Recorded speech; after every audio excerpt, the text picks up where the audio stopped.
Bonjour et bienvenue au 78e épisode de Board Game Duel, le podcast de jeux de société où deux jeux s'affrontent dans un duel sans merci.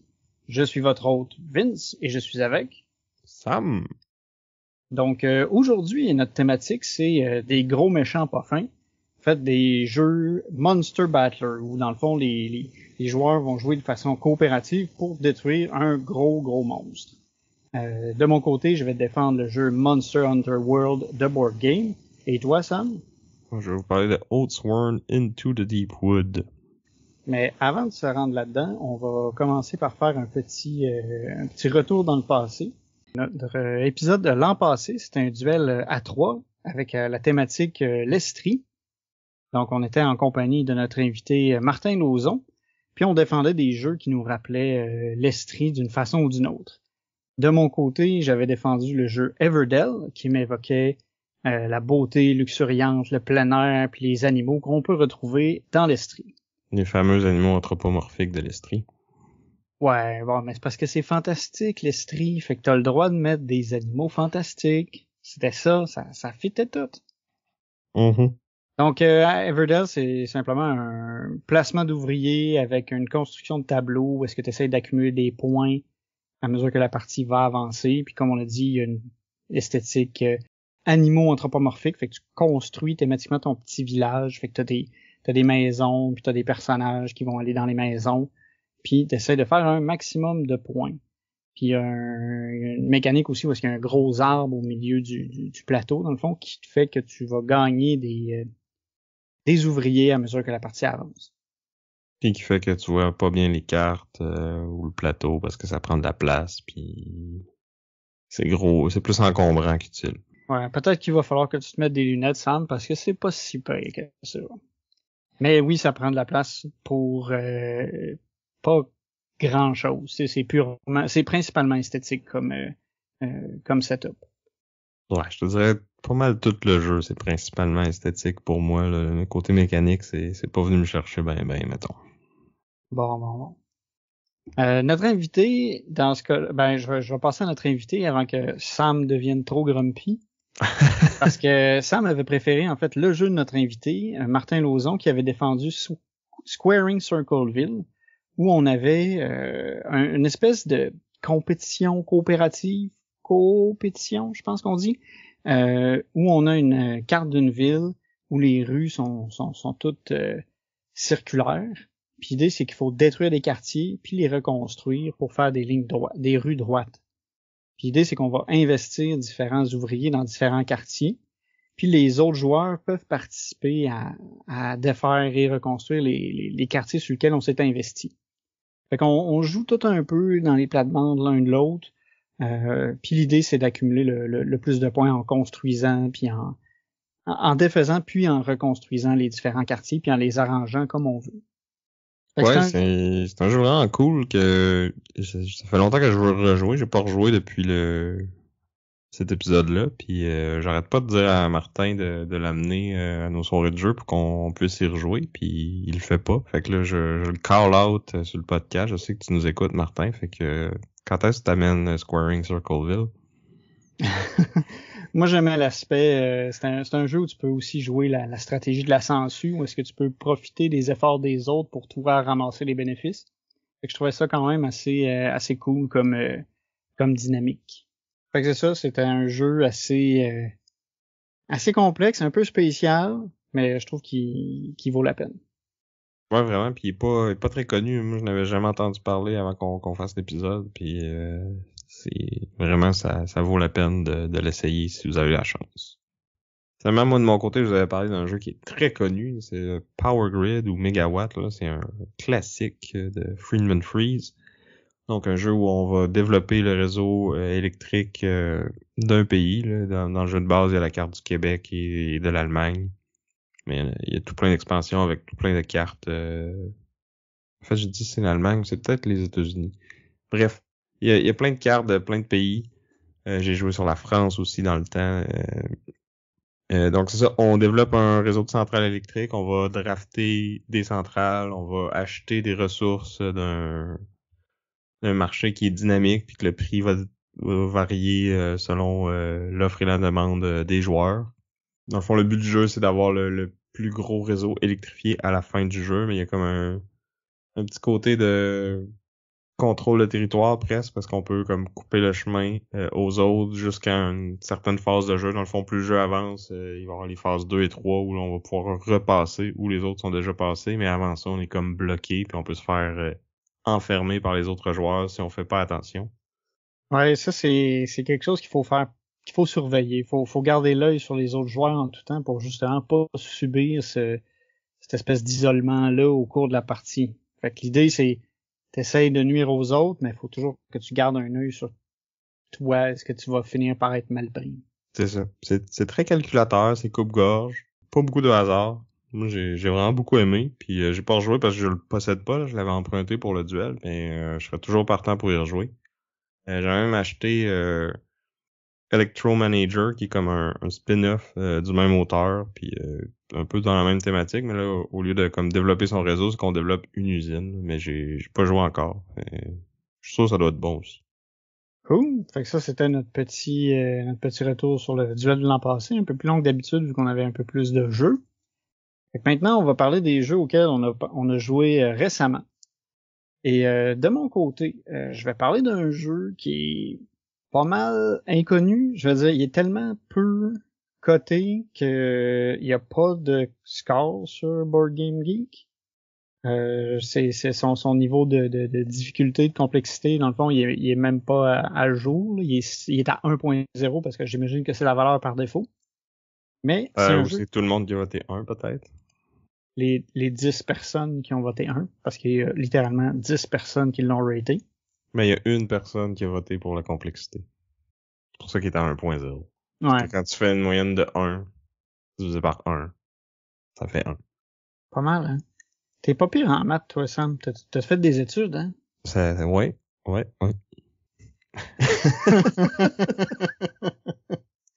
Donc, le jeu que je vais vous parler, c'est Final Fantasy VII Remake Board Game Materia Hunter. Oui, le nom il mesure 15 km. Il est sorti en 2024, publié par la compagnie Square Enix, qui fait généralement des jeux vidéo.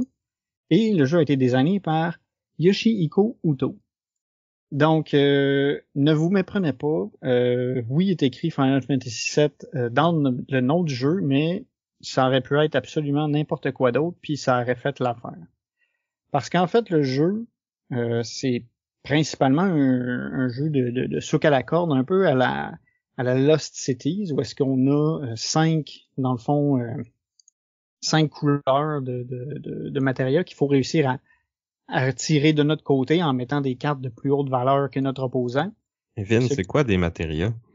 Des matériaux, en fait, c'est dans le lore de Final Fantasy VII, c'est ce qui te permet de faire de la magie. Là, dans le cadre du jeu, ça sert pas à grand chose. mais mais c'est juste pour dire que dans le fond, il y a 5 comme champs de bataille différents, qui ont chacun leur couleur. Puis ces couleurs-là sont aussi présentes sur les différentes cartes.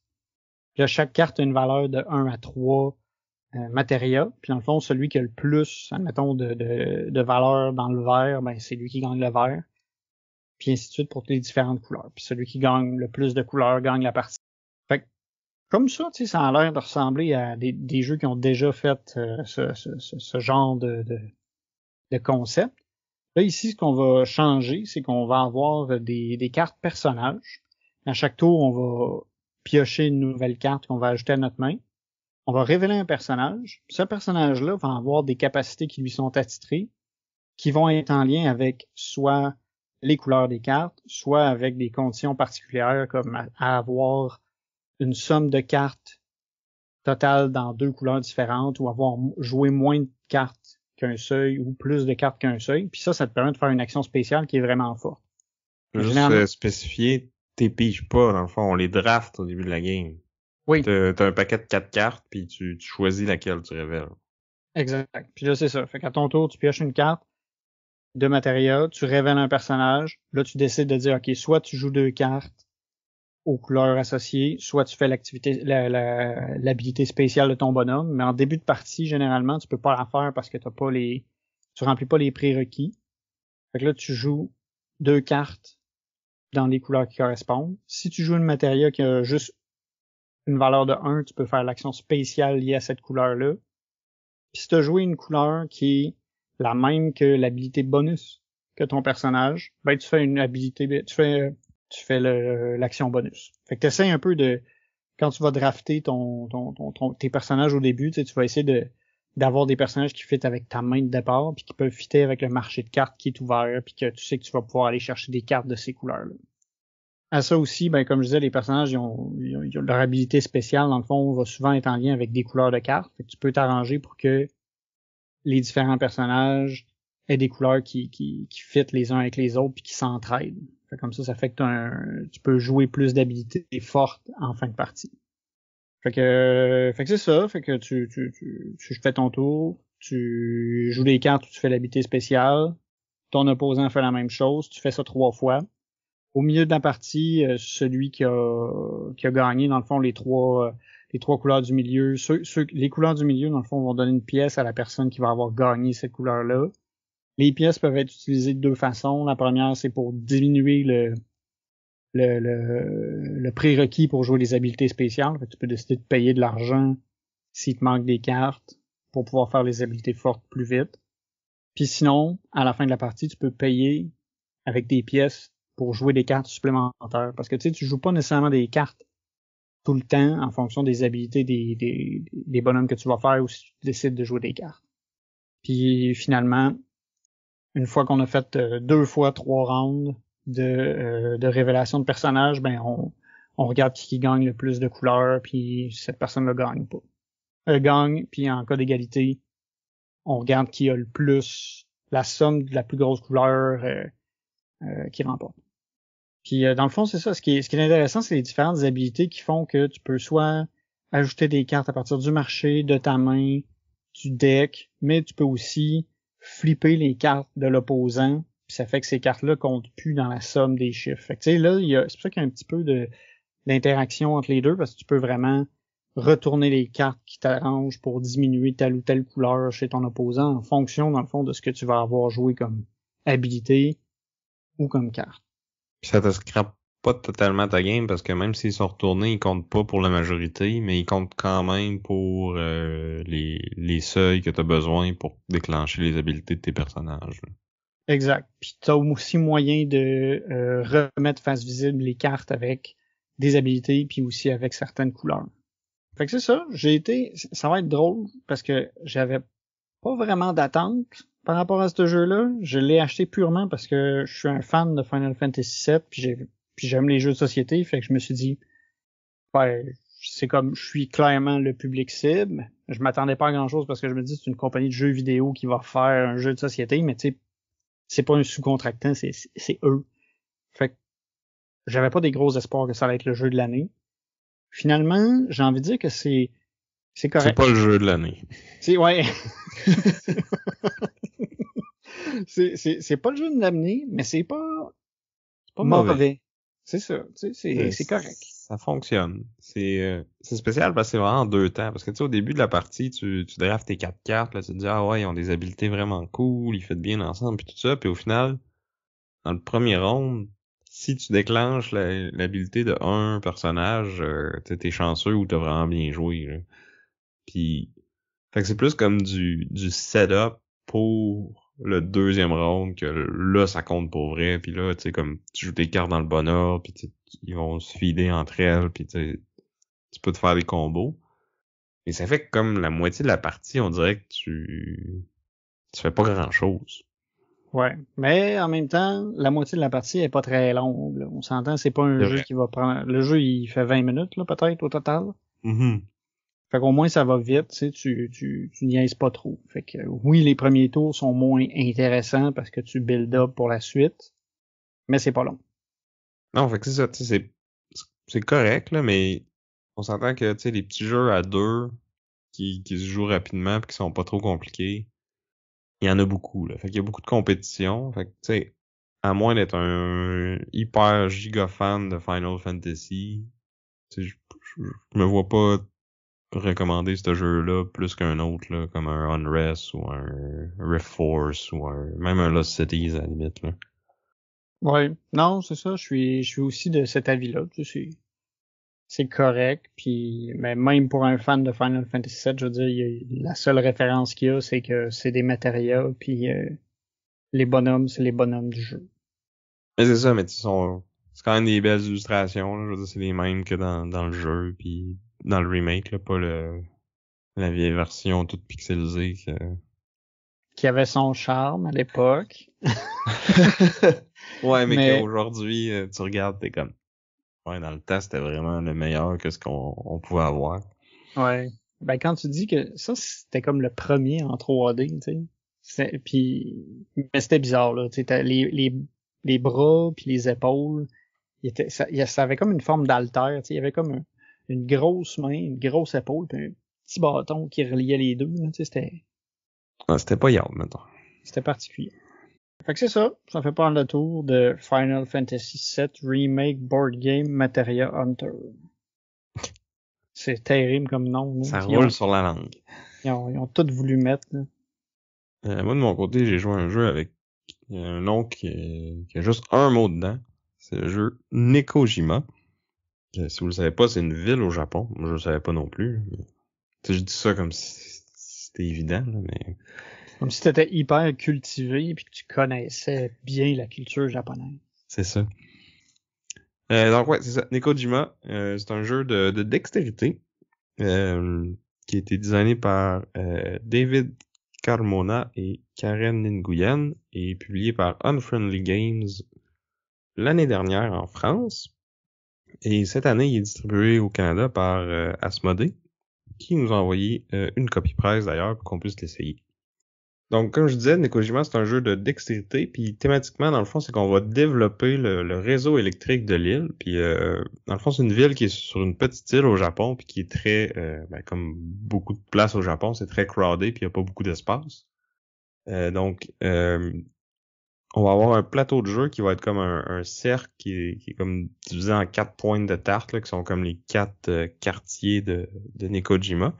À notre tour, dans le fond, on va brasser 2 dés. Puis selon la phase du dé, ça va nous dire dans quel quartier qu'il faut jouer. Là. Fait qu'on a les 4 quartiers, puis on a aussi une frime que là, c'est nous qui choisit. Puis on a une face noire que là, ça va être le prochain adversaire qui va nous imposer un quartier. Fait que là, ça nous dit dans quels 2 quartiers je dois placer mes poteaux. Puis après ça, je vais piger un petit cube dans le sac. Puis là, selon la couleur du cube que je pige, ça va être la couleur des poteaux, du fil entre les 2 poteaux que je vais devoir poser. Fait qu'on a comme 3 couleurs différentes, puis on comme les hauteurs de poteaux vont être différentes selon la pièce qu'on choisit. Puis la longueur du fil aussi, dans le fond, je pense que les blancs sont les plus courts, les roses sont moyens, puis les bleus sont longs. Là, probablement que j'ai pas le bon ordre, là, mais vous voyez ce que je veux dire, là.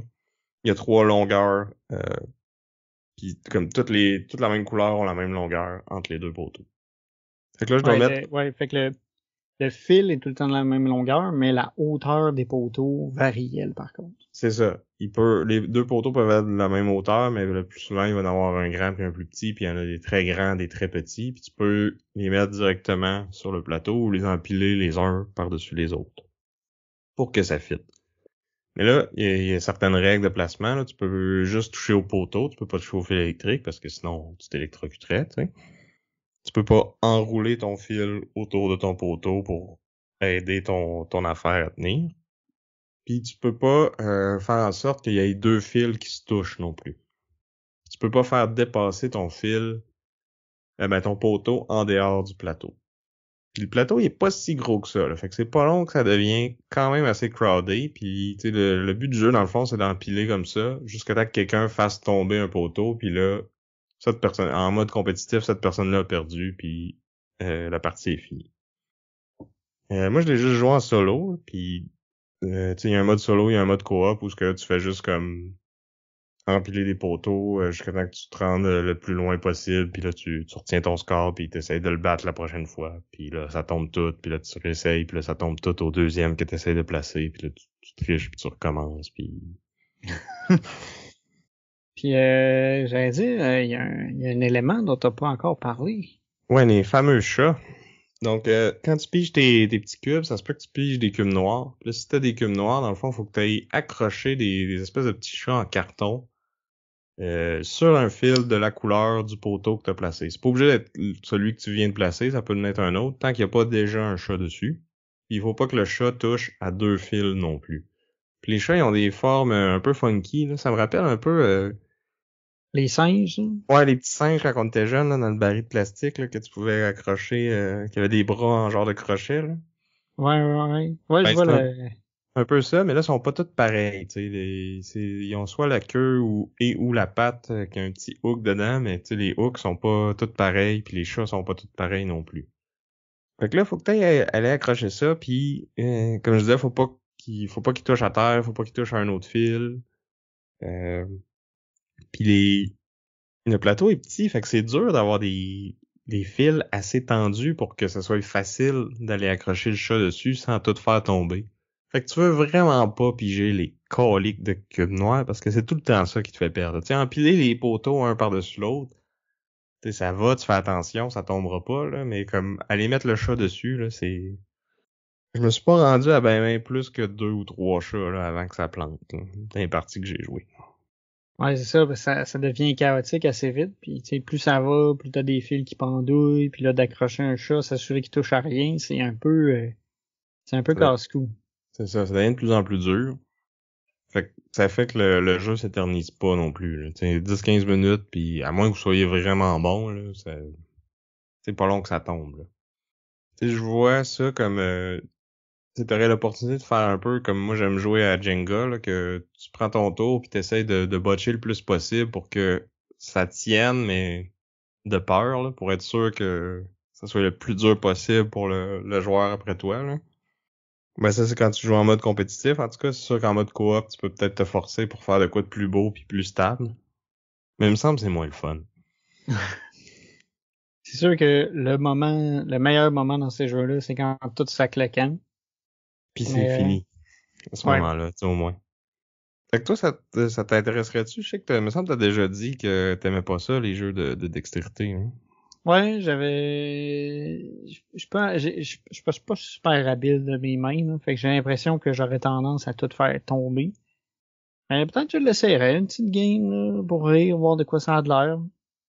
Ouais, c'est ça, tu sais, c'est pas... je pense que ça se plug bien en début ou en fin de soirée, puis c'est facile de les enchaîner aussi parce que ça peut finir vraiment vite, là. Ouais, puis j'allais dire, tu sais, vu que c'est jeu de dextérité, tu sais, puis c'est thématique de chat puis tout ça, là, c'est sûr que c'est super accessible pour n'importe qui. Tu sais, si vous avez quelqu'un qui aime pas trop les jeux de société, genre ma conjointe, ça peut peut-être l'intéresser. Il va falloir que je teste le terrain. Autant que des enfants, je pense que ça pourrait marcher aussi, là. C'est vraiment pas compliqué, là. Tu roules les dés, tu places tes trucs. Puis eux autres, ils ont des petites mains, fait que c'est peut-être plus facile même de pas faire tout tomber. Ouais. Ah, puis aussi, il y a comme quelques modules aussi que tu peux ajouter pour si t'es vraiment bon puis que c'est trop facile, ben tu peux il y a comme des petits jetons de nid d'oiseaux que tu peux mettre sur le dessus des poteaux à certains moments. Fait que là, tu peux pas aller plus haut que ça un coup que le jeton a été placé dessus. Ou il y a un autre module que c'est l'inverse. Tu peux pas avoir plus que 2 ou 3 poteaux par quartier, puis il faut que tu mettes par-dessus quand t'en as plus que ça. Fait que tu sais, il y a moyen de si jamais tu deviens trop bon De te de redonner un relever peu le de défi. défi. Ouais, c'est ça. Fait que c'était Nekojima de Unfriendly Games et distribué par Asmodee, qu'on remercie pour la copie presse.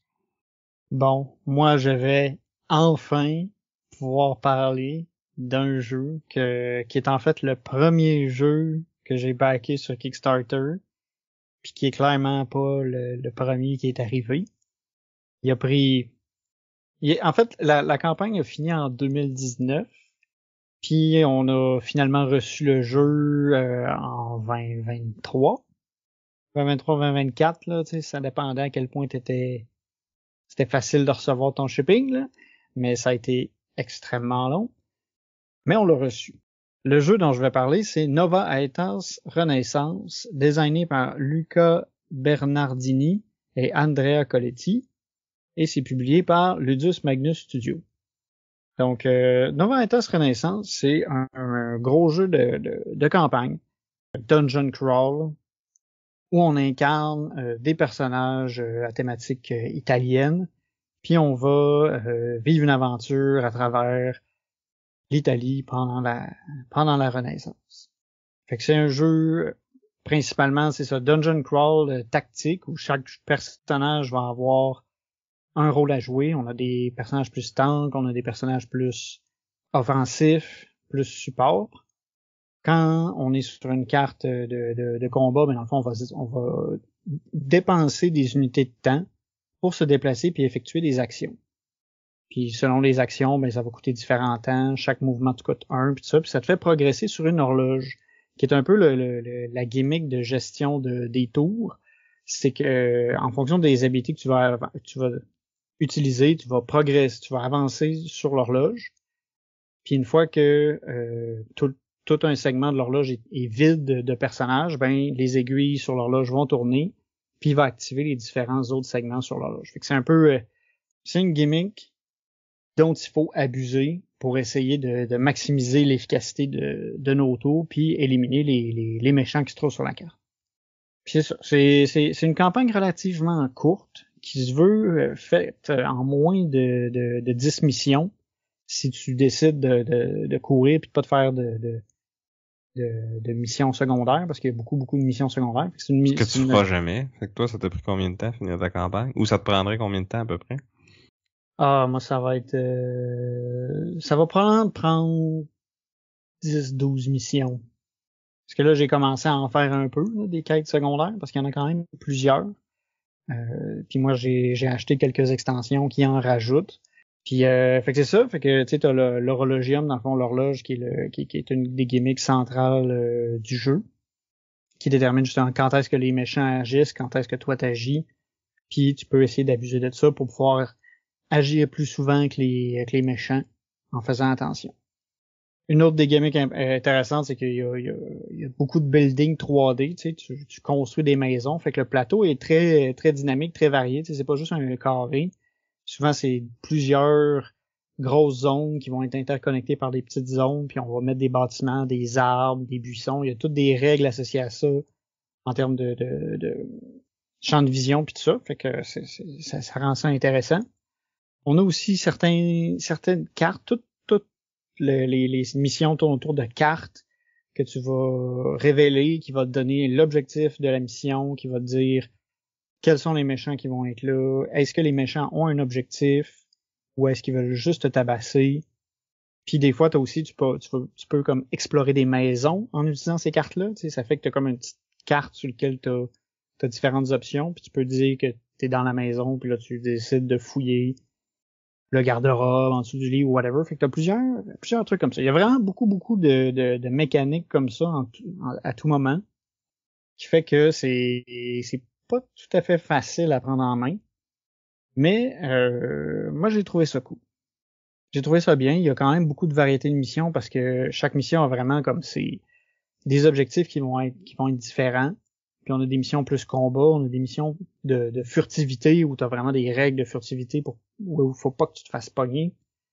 T'as des missions qui sont plus boss battler où tu fais juste t'arrives puis t'as un gros monstre à tuer puis là faut que tu le tabasses. Puis t'as des choix à faire dans certaines missions qui vont influencer la campagne. T'as une mécanique ils appellent ça le fail forward, c'est que certaines missions, si tu les échoues, tu la reprends pas. T'as juste échoué. Ça affecte ton histoire d'une façon particulière, puis tu continues. Fait que ça, je trouve que c'est quand même intéressant. Mais là, toi qui es complétionniste à fond, là, tu vas-tu recommencer la campagne, faire exprès de perdre pour voir c'est quoi le chemin à toutes les fois que tu perds? Non, ben je vais refaire la campagne probablement quelques fois. Mais de là, peut-être qu'à un moment donné, tu sais, quand je vais être rendu à ma 3e campagne, je vais peut-être juste tricher puis skipper les missions puis dire, OK, on va dire je l'ai fini de telle façon, là, tu sais, à un moment donné, c'est un jeu coop que que je vais jouer pour l'histoire, mais pour l'instant, c'est ça. L'histoire, par contre, est pas hyper haute. Pour l'instant, c'est correct, là, c'est générique. Je dirais pas que je suis emballé, là. J'ai eu plus de fun avec ISS Vanguard qu'avec lui au niveau scénaristique pour l'instant. Maintenant, c'est correct. Puis mettons, comparé à un Gloomhaven. Ben, c'est sûr que j'ai pas fait la campagne complète de Gloomhaven, mais je suis plus investi dans l'histoire que dans celle de Gloomhaven. Parce que, tu sais, t'as un peu plus d'interaction entre les personnages, puis t'as un peu plus d'événements qui se passent dans l'émission, là, tu sais, comme, ça, je trouvais que c'était un peu plus engageant que l'histoire de Gloomhaven. Ouais, ben, on s'entend que Gloomhaven, c'est pas le golden standard non plus sur cet aspect-là. Ouais, c'est plus, tu sais, il s'illustre beaucoup plus au niveau de la mécanique. Mais c'est ça. Mais Nova Eater sera pas non plus une histoire à tout casser pour le moment.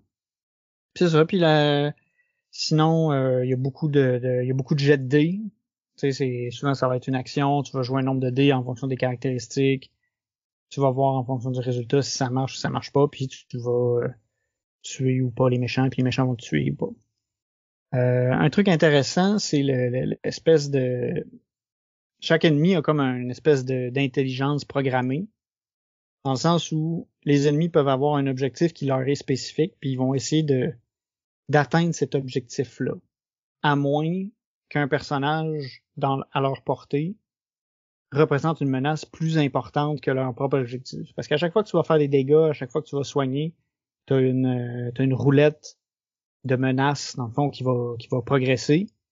Puis l'objectif des méchants, dans le fond, a un seuil de menace qui fait que si tu dépasses ce seuil de menace-là, ben là, le méchant, il fait comme, ben là, je viendrai pas à bout de mon propre objectif parce que ce gars-là, il soigne trop ou il fait trop mal. Fait que là, je change d'avis, je vais plus faire ma mission, je vais essayer de le tabasser lui avant. Fait que t'as un truc cool à faire avec ça, puis ça aussi, c'est un système qu'il faut que tu essaies d'abuser pour essayer de déplacer les ennemis en fonction de la menace que tu représentes. Chaque personnage a son niveau de menace ou c'est un niveau de menace collectif?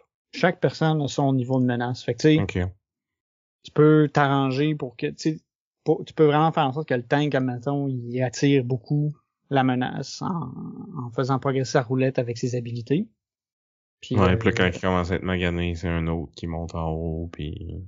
C'est ça. Puis tu sais, quand t'es DPS, quand tu fais des dégâts beaucoup, ben il faut que tu fasses attention des fois, puis parce que si jamais t'attires l'attention trop, ben tu vas te faire rentrer dedans, puis tu vas mourir assez vite. Mais j'allais dire, c'est pas trop dur à traquer, c'est pas chiant, justement, de traquer tout ça, c'est pas quelque chose que tu peux oublier une fois sur deux. Ouais, non, vu que le tour du méchant est assez séquentiel, tu sais, tu regardes ta Non, mais je veux dire, toi, c'est tes actions à toi qui font que ta menace augmente ou pas. Ça t'arrive, mettons, de faire comme, ah oui, c'est vrai, ma menace, je l'ai-tu montée ou pas après avoir attaqué, ou, tu sais, ou ça se fait bien quand même. Ça se fait quand même bien, tu sais, parce que souvent, tu roules un dé, ça marche, ta menace augmente, tu sais, c'est assez, c'est assez straightforward par rapport à ça. Puis c'est ça, fait que là, le jeu vient avec 4 personnages de base, puis il y a eu plein de stretch goals, fait qu'il y a à peu près l'équivalent du double de ces personnages-là. La boîte est pleine de plastique, ça, si t'en veux, il y en a. Étrangement, par contre, c'est pas tous les bonhommes qui sont en plastique. Dans le sens où on a des personnages assez importants qui n'ont pas été faits en miniature, puis que je trouve ça un peu drôle. Parce que là, maintenant, ils les vendent. Ah, ben oui. Ouais, ça c'est quelque chose que c'est peut-être une compagnie que je recommanderais plus ou moins, mettons. Ouais, je recommanderais pas du tout. Ça a pris 5 ans à livrer un jeu qui était supposé être un remake, un reprint. Oui, aussi. Oui, parce qu'en fait, il y avait déjà eu Nova Aetas. Puis ça, c'était une deuxième édition, mais ça a quand même pris 4 ans. Alors qu'ils nous avaient dit dans la campagne que tous les fichiers, tout était déjà prêt. Fait que c'est un peu particulier. Ils ont énormément de projets en sociofinancement en parallèle. Fait que ça, moi, souvent, c'est un peu un... Si t'es pas Simone, pour moi, c'est un peu un red flag. Fait que tu sais, je ferai attention. j'ai backé ce jeu-là, j'ai pas backé d'autres jeux. C'est ça, c'est pas une compagnie que je recommande particulièrement. Fait que des jeux à acheter dans l'usager pour pas trop encourager la compagnie. Ouais, ce serait ça. J'irais vers l'usager ou peut-être faire attention pendant les campagnes. Ils ont tendance aussi à promettre beaucoup de choses, puis après ça, à un peu être semi-silence radio, ou en tout cas moins connecté avec leur communauté. Fait qu'en tout cas. Mais bon, le jeu est quand même bien. Moi j'ai du fun. Je vais clairement faire la campagne au moins une fois de façon honnête, on va dire. Puis probablement que je vais la refaire en skippant les étapes parce qu'il y a beaucoup de fins différentes. Là. Ils disent qu'il y a comme 7 fins différentes à la campagne. Fait qu'il y a beaucoup de replay value du fait que justement, en fonction de ce qui va se passer, de décisions que tu vas prendre, la campagne va être modifiée. Ouais. Mais tu sais, des fois ils disent ça, mais c'est comme c'est un paragraphe de conclusion qui est pas tout à fait pareil que l'autre. Là. C'est sûr que là, tu peux pas parler de à quel point ils sont différents tant que tu l'as pas fait, là, mais moi en tout cas des fois je me méfie de comme ah oui, on a 7-10 fins différentes, mais dans le fond, c'est à peu près toute la même affaire, mais c'est des variations sur le même thème. Là. Ouais, ben dans ce cas-ci, c'est vraiment des missions différentes. C'est ta dernière mission, ta mission finale, elle sera pas du tout pareille. Là. Il y a vraiment un paquet d'enveloppes de missions. Tu sais, quand tu dis qu'il y a juste 7 missions, que la campagne se complète en 7 missions, puis qu'il y a comme 20 quelques enveloppes dans la boîte, là, tu sais, il y a. Ok, ouais. Fait que ça, je suis pas trop inquiet que oui, ça va varier beaucoup. Ok, au moins. Ça, c'était un peu leur gros point de vente, là. Si ont pas ça, ben ça marche pas. C'est un peu comme Time Stories, là. Recommencer toujours la même affaire encore et encore, mais avec une petite variation. Ouais. Mais Time Stories, si au moins ils avaient fini leur histoire, ça aurait été cool. Mais bon, on en a déjà parlé. On n'en reparlera pas. Mais bon, c'est vrai qu'il y a certains trucs que ça vaut la peine par contre d'en reparler. Puis j'aurais envie de parler de l'Odyssée. Oh, beau segway. Ben oui, ça vaut la peine de parler de l'Odyssée, boutique de jeux située à Belleuil, qui est notre commanditaire. C'est une boutique dans laquelle vous pouvez aller acheter des jeux, vous pouvez aussi aller louer des jeux, ou vous pouvez même jouer à des jeux, parce qu'il y a des soirées qui sont organisées de temps en temps, qui sont sur place. Il y a des tables, des chaises pour les gens qui veulent jouer. Il y a aussi des activités liées aux jeux de cartes comme l'Orcana qui ont lieu de temps en temps. Vous pouvez les suivre sur Facebook. Ils sont souvent très actifs, là. Ils ont plusieurs notifications par semaine. Fait que vous pouvez facilement rester à jour sur ce qui se passe à l'Odyssée. Puis ils postent du très bon contenu, ces jeux de société, là, comme par exemple tous les épisodes de Board Game Duel, étrangement, se font poster par la boutique. Fait qu'on voit déjà que c'est des gens de qualité. Puis je vois dans leur nouveauté qu'il y a Windmill Valley, qui est le petit dernier de Board and Dice par Danny Garcia, qui avait fait Barcelona l'année dernière. Donc un autre jeu euro avec une sélection d'actions un peu particulière. Là. Il y en a beaucoup des comme ça, mais celui-là, il m'intéresse. Puis thématiquement, on fait un genre des champs de tulipes dans les Pays-Bas. Fait que ça fait changement du commerce en Méditerranée. Là. J'allais dire aussi, à l'Odyssée, si vous aimez mieux les versions françaises des jeux, vous allez pouvoir en retrouver parce qu'ils ont des versions françaises et anglaises de différents jeux. Puis justement, présentement, en précommande, ils ont Dune Imperium Insurrection ou Dune Imperium Uprising en anglais, qui peut être précommandé. Moi, c'est un jeu que j'ai beaucoup aimé. Puis si vous avez beaucoup aimé Dune Imperium, l'original, ben avec Insurrection, vous pouvez jouer la partie à 6, beaucoup trop épique, qui fait vraiment, c'est vraiment toute une expérience à faire. Je recommande fortement. Bon, fait que maintenant, on va passer à notre duel. Donc, on rappelle, notre thème, c'est les boss battlers ou les combats de boss. On va être sur des gros méchants pas fins. Puis moi, je vais vous parler du jeu Oathsworn Into the Deep Wood. J'en avais glissé un mot quand j'avais fait 2-3 chapitres à peu près. Mais là, je vais leur reparler vraiment plus en détail parce que je suis plus avancé dans ma campagne. Donc, c'est un jeu qui a été designé par Jamie Jolly et publié par Shadowborn Games. Puis c'était le premier jeu qu'ils ont publié. Puis vraiment, ça a été un coup de circuit pour moi. Là, un des meilleurs jeux de campagne que j'ai joué dans les dernières années. Là, je saute aux conclusions tout de suite, là, mais en tout cas, j'ai vraiment beaucoup aimé.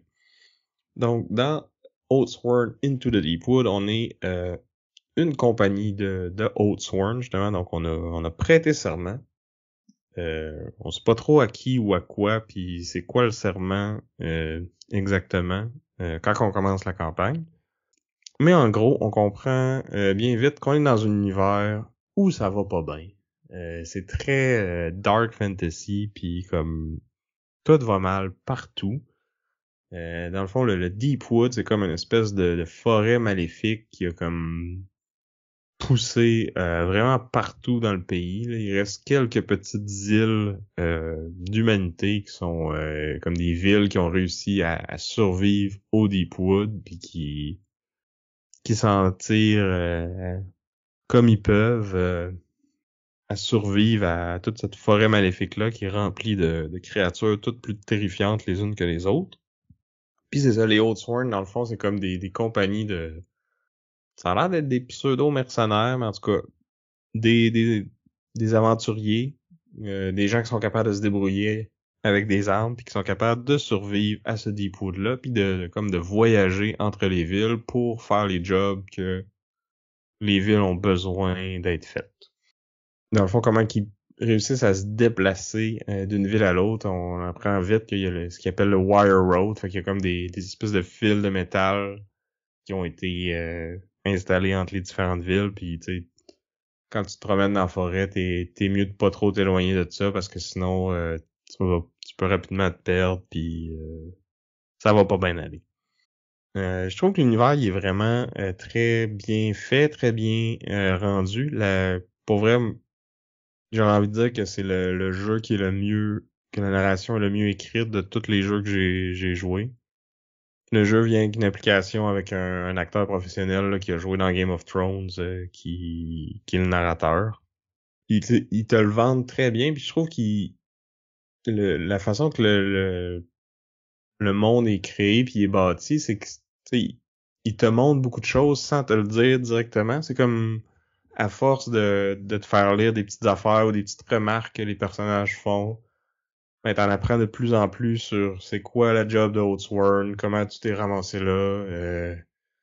Rapidement, il parle d'un pacte justement entre les villes puis les Oathsworn, puis t'apprends un peu qu'est-ce que ça implique, comment que ton personnage a pu se ramasser là, puis comme qu'est-ce que ça fait, puis là, plus la campagne avance, plus tu t'attrapes des petits détails là-dessus, puis là tu finis par comprendre des affaires. Tu sais, je veux pas trop rentrer dans les spoilers là, mais comme je trouve que c'est bien écrit, il y a des bons rebondissements dans la campagne. J'ai été surpris à plusieurs reprises. Souvent, ils vont dans le fond, le jeu, comment ça fonctionne, à chaque chapitre, tu vas avoir une petite partie story au début. Parce que là, c'est un peu c'est limite livre dont vous êtes le héros, là, t'arrives dans la ville la plupart du temps, là, des fois c'est autre chose que ça, là, mais en tout cas, pour la première mission, mettons, t'arrives dans la ville, tu sais que t'as une job à faire, puis là, tu te fais donner des choix. Où est-ce que tu vas aller, quelle information tu vas aller chercher, puis tout ça. Puis souvent, en te promenant puis en rencontrant les gens, ben ils vont te donner des choix, puis c'est souvent des dilemmes moraux de genre t'es un prisonnier qui te dit que il est innocent, puis il te demande de l'aider, puis là comme vu ton statut de Oathsworn, t'es comme un peu au-dessus de la loi par rapport au garde de la ville, de ce que tu penses, en tout cas c'est ce qu'il semble te montrer, mais là, en tout cas, puis là il te donne le choix, est-ce que tu vas le libérer puis l'écouter ou tu vas continuer puis faire ta job, puis tu sais t'as plein de choix comme ça, des fois tu sais mettons il y avait une catastrophe puis là tu t'essaies de te sauver puis là tu te le fais dire là, chacune des personnes que tu vas amener avec toi, ben ça va être des ressources que ça va te coûter. Fait que là, quand tu te sauves, il y a différents groupes que tu rencontres, puis il faut que tu décides à chaque fois est-ce que tu vas les amener avec toi ou pas, puis tu sais, c'est très bien que si t'es prends pas, ben ils vont mourir, là. Mais si t'es prends, ben ça va te coûter plus cher. Ouais, puis c'est drôle parce que Sam m'en avait parlé souvent de ce jeu-là, puis de l'aspect narratif du jeu, puis Sam, il l'encensait beaucoup, puis moi, j'étais comme, ouais, là, Sam, il écoute des Marvel, puis il écoute pas du vrai cinéma, il sait pas c'est quoi la vraie écriture, mais Wow! finalement, mais, mais là, j'ai pas eu le choix d'être d'accord avec lui. J'ai vraiment été impressionné par l'écriture, puis par comment l'ambiance était mise, puis à quel point, tu sais, on était embarqué. En tout cas, l'application avec le narrateur, en tout cas, fait vraiment une job assez impressionnante. Là. Moi, je me sentais un peu comme si j'étais dans un monde de Dark Souls. Il y a pas personne qui va bien, tu peux pas faire confiance à personne. Tu sais que tu vas te faire backstabber à gauche à droite, mais tout le monde est de même. Fait que tu t'as pas le choix de vivre avec, puis tu navigues là-dedans. Puis je trouvais ça cool parce que on a fait moi Sam m'a fait essayer la première mission. Puis au final, moi j'ai pris des décisions complètement différentes de ce que Sam avait pris, puis ça s'est reflété, tu sais, dans le narratif. On s'est tous les deux rendus jusqu'au boss, là. Je suis pas mort avant. Mais mais on est arrivé comme de façon vraiment différente quand même au boss. Puis je trouvais ça pas mal cool puis pas mal bien fait.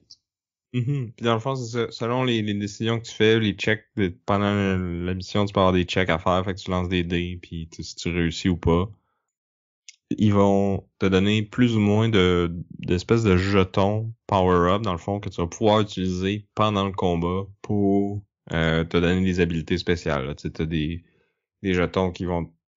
Je vais y revenir, mais qu'on parle des combats, en fait. Mais bref, t'as comme toute cette petite partie... livre dont vous êtes les héros, t'as des choix à faire. Souvent, c'est ça, tu vas avoir comme deux branches possibles pour te rendre au boss. Mais ça va tout être le même boss à la fin du... En tout cas, à date, là, je sais pas, peut-être dans les chapitres plus loin, il y a moyen de pogner autre chose que ça. Mais selon la façon que tu te rends, dans le fond, ça se peut que tu aies plus d'informations sur le boss avant que le combat commence. Puis ça se peut aussi que tu sois ambushed. Parce que par défaut, mettons, le premier tour de combat, c'est les joueurs qui vont jouer, mais si t'es ambush, ben là, c'est l'ennemi qui va jouer en premier.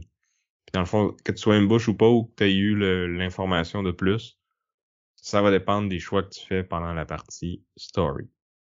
Fait que moi, la plupart du temps, quand je joue avec Ariane, ce qu'on fait, c'est un soir, on va faire la partie story, puis un autre soir, après, on va faire la partie encounter. Fait que là, t'arrives à la partie encounter, tu vas avoir un gros boss qui va être différent d'un chapitre à l'autre, puis chaque boss va comme avoir son deck de cartes qui va comme dicter c'est quoi ses habiletés, c'est quoi ses attaques. Le premier, là, pour pas faire de spoiler, parce que de toute façon, il est sur le cover du jeu, là, c'est comme une grosse maman rat géante, puis que ces petits bébés qui pop à tout bout de champ, puis qui vont essayer de te swarmer pendant le combat. Puis ton groupe d'aventuriers, peu importe le nombre de joueurs que t'es, ça va toujours être 4 aventuriers. Une des autres forces du jeu, je dirais aussi, c'est sa flexibilité, parce que on vient de parler pendant une couple de minutes là, du mode story, livre dont vous êtes le héros. Si ça t'intéresse pas, le jeu te propose comme de juste lire à peu près une page de texte, lancer 3-4 dés là-dedans, puis comme tu peux le faire en 5 minutes, puis juste comme semi-skipper cette partie-là. Là, tu vas avoir le gros de l'histoire, les petits détails, puis tu passes au travers de ça, puis tu t'en vas direct au boss battler si tu veux. Puis dans la partie boss battler, c'est encore très flexible parce que la seule affaire qui rend rigide, c'est qu'il faut tout le temps que tu aies 4 personnages. Mais d'un chapitre à l'autre, tu peux changer comme tu veux. Je pense qu'il vient le jeu avec 12 classes différentes. Tu pourrais changer à chaque fois, il y a pas de problème. C'est super facile de level up un personnage qui rattrape les autres. Là. Dans le fond, le système d'expérience, c'est juste que quand tu fais le chapitre 1, ben t'es level 1. Quand tu fais le chapitre 2, t'es level 2. Là, tu sais, c'est pas, y a pas plus que ça. Puis tous les personnages, dans le fond, ont comme deux façons que tu peux les jouer. T'as comme les full character qu'ils appellent. Fait que là, t'as vraiment tout ton personnage avec tout ton deck de cartes d'habilité. Puis t'as un mode compagnon que là, c'est vraiment simplifié. T'es pas plus fort ou moins fort, mais c'est juste que tu sais, au lieu d'avoir des cartes qui vont te dire de, tu sais, combien tu peux attaquer, de combien tu peux te déplacer, ben t'as comme 3 actions possibles. Soit que tu bouges, soit que tu fais une attaque normale, soit que tu fais une habilité spéciale. Puis dans le fond, t'as un choix de carte au début, puis là sur la carte, il y a 2 habilités possibles. Puis là, à chaque round, tu vas avoir 2 actions. C'est simple de même, super efficace, puis tu sais, je trouve que c'est impressionnant à quel point ils ont réussi à balancer ça pour que ça soit pas mieux ou pire qu'un full character où ce que là, tu vas avoir une main de 7 cartes, puis dans le fond, chaque carte va avoir différentes habilités dessus. Puis là, on a un système de points d'animus qui appelle, où ce que tu vas avoir un certain nombre un pool d'animus, là, c'est comme des points d'action dans le fond, maximal, puis tu vas comme en générer un certain nombre à tous les tours. Fait que là, tu peux soit toutes les dépenser ou tu pourrais en garder un petit peu, faire un peu moins d'action ce tour-là, puis là, au tour d'après, potentiellement avoir un plus gros tour. Puis là, chacune de tes 7 cartes a comme 2, 3 habilités différentes dessus, puis chaque habilité va coûter plus ou moins de points d'action. Fait que c'est à toi à gérer comme comment tu dépenses tes points pour utiliser tes habilités. Tu peux aussi les utiliser pour te déplacer. Il y a certaines habiletés qui te permettent de te déplacer beaucoup ou pas, là, selon ton personnage. Là. Chaque personnage a comme son style de jeu différent. Là. T'en as qui vont être capables de monter les obstacles puis de sauter vraiment loin. T'en as qui vont faire des grosses attaques en sautant, justement, ou qui vont être plus ou moins mobiles, plus ou moins résistants aux coups. Puis, dans le fond, sur chaque carte, il va y avoir un chiffre de cooldown. C'est un peu ça le cœur du jeu quand tu fais ta bataille avec des full characters, c'est dans quel ordre que tu joues tes cartes pour maximiser ton cooldown. Parce que c'est pas tu sais, souvent dans ce genre de jeu-là, mettons un cooldown de 3, ben tu perds la carte pour 3 tours, puis après ça, elle finit par revenir dans ta main. Mais dans celui-là, c'est que t'as comme 4 positions, 3, 2, 1, 0. Puis dans le fond, quand je joue une carte, elle s'en va à une position. Puis après ça, si je rejoue une carte à cette même position-là, fait que mettons j'ai joué mon 3, après ça je joue mon 3, ben là toutes les cartes qui étaient là avant, au moment où tu joues une carte, s'en vont dans la position d'après. Fait que je pourrais envoyer mon 3 dans la position 2, après ça jouer un 2 pour que ce 3-là est dans le 1, puis là j'aurais pu jouer un autre 2 avant, puis toutes les déplacer en même temps. Puis là, un coup que les cartes reviennent dans le 0, ben là, c'est à ce moment-là qu'à la fin du tour, tu vas les récupérer puis les reprendre en main. Fait que ça peut prendre du temps avant que tu récupères tes cartes, mais t'as des façons de les faire bouger plus vite, là. Fait que t'as des habilités qui te permettent de battle flow une carte ou tu sais, j'ai parlé tantôt qu'il y avait des jetons qu'on accumulait pendant la partie story que tu pouvais dépenser pendant le combat, ben, un de ces jetons-là te permet de faire battle flow une position au complet. Fait que là, quand t'as joué toutes tes cartes 3, ben, tu peux la jouer pour qu'ils s'en aient toutes dans le 2, ou quand t'as beaucoup de cartes qui sont accumulées dans une position, ben, tu joues ton jeton pour toutes te les ramener en même temps. Fait que t'as comme cet aspect de gestion de main puis de timing de quand tu fais tes actions puis dans quel ordre qui rajoute quand même beaucoup de stratégie. Parce qu'en plus, toutes les cartes ont aussi une valeur de défense. Fait que là, quand tu te fais attaquer, tu peux jouer une carte de ta main pour rajouter sa valeur à ta défense. Dans le fond, ta défense de base dépend de ton armure. Puis là, tu rajoutes la valeur d'une de tes cartes à cette défense-là avant de voir ça va être quoi les dommages qui vont arriver. Puis dans le fond, après ça, l'ennemi va tirer un certain nombre de cartes.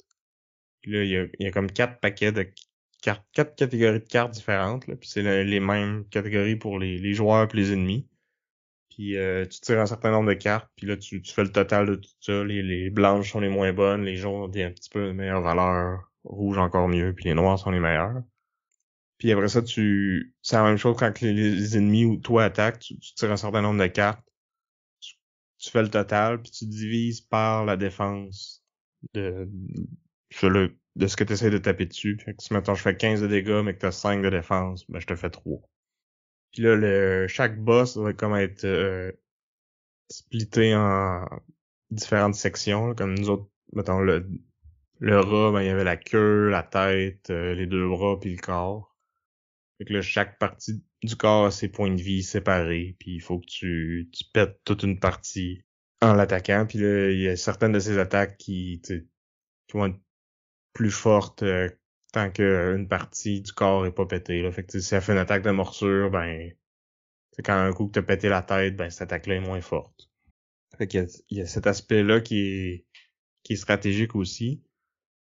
Une particularité aussi, c'est qu'à toutes les fois que tu pètes une partie, le monstre va s'activer automatiquement.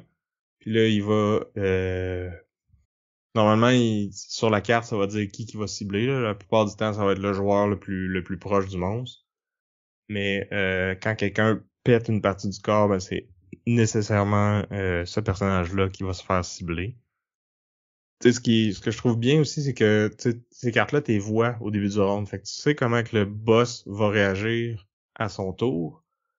Mais dans le fond, c'est ça, c'est quand tu vas aller en péter une, ben là, tu lui donnes un tour de plus. Puis après ça, tu sais peut-être pas c'est quoi qui va se passer après. Ben, tu vas le voir avant qu'il s'active, s'il te reste des actions à toi à faire, mais peut-être pas non plus si tu pètes le dé avec ta dernière action. Fait qu'il faut que tu fasses attention à comment tu fais des dommages, puis où t'es fait, puis quand t'es fait, pour pas t'en prendre plein la gueule sans pouvoir réagir, tu sais. Sinon, je pense que une affaire que j'ai pas parlé, c'est dans le fond, comment ça marche quand t'attaques, c'est que selon l'arme que t'as, ça va te donner un certain nombre de cartes d'une certaine couleur, puis tu peux rajouter autant de cartes blanches que tu veux à ce jet-là. Puis c'est la même chose quand tu fais des skill checks, là, soit pendant le combat ou même pendant l'histoire.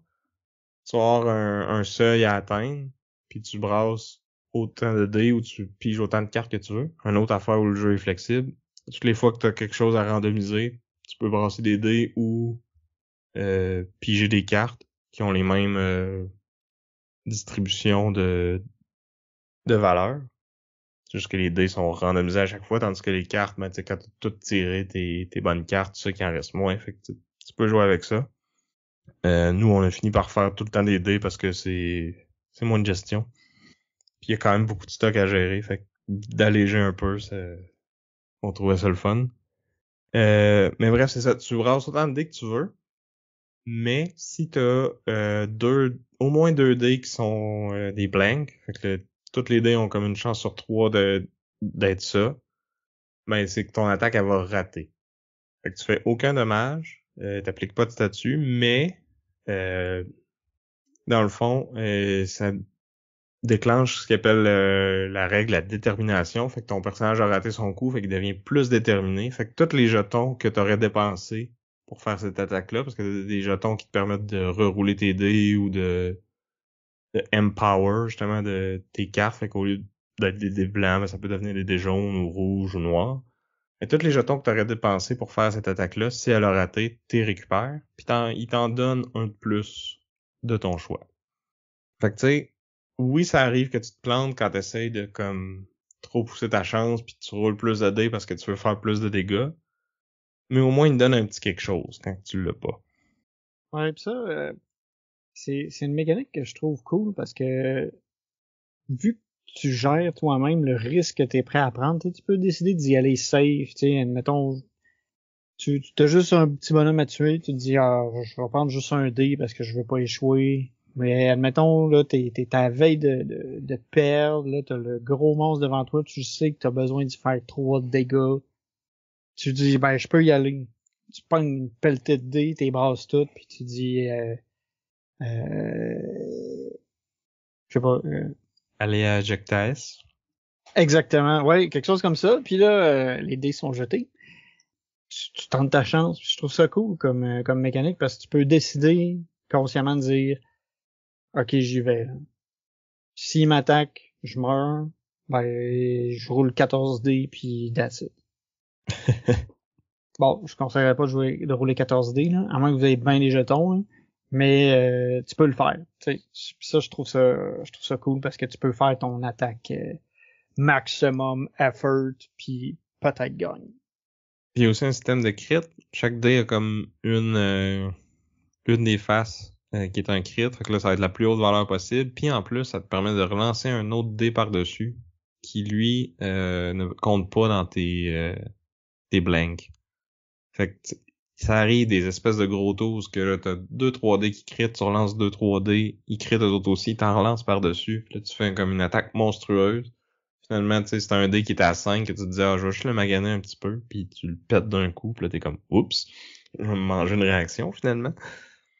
Mais là, t'avais assez de jetons de défense, puis c'est aussi des jetons qui te permettent de rajouter de la défense, un coup que t'as vu les dommages de l'ennemi. Fait que, de gérer tous tes jetons, tes cartes, il y a vraiment de quoi, il y a un côté puzzle, qui me rappelle Gloomhaven, parce que tu essaies d'optimiser tes attaques, l'ordre dans lequel t'es fait, ta position quand t'attaques, parce que dans le fond, chaque ennemi va avoir comme son arc de face, de dos, les côtés, puis t'as certaines habiletés qui vont être plus fortes. Tu sais, comme mettons, j'avais un personnage qui est une espèce d'assassin avec des dagues, ben quand il fait un backstab dans le dos, ben tu roules plus de dés ou tu fais plus de dégâts, puis tu sais, il y a beaucoup d'habiletés comme ça qui vont dépendre de ta position, puis quand même un des personnages que j'ai joué, lui, il avait des stances de combat, puis dans quel stance qu'il était, dans le fond, ça dépendait de quelle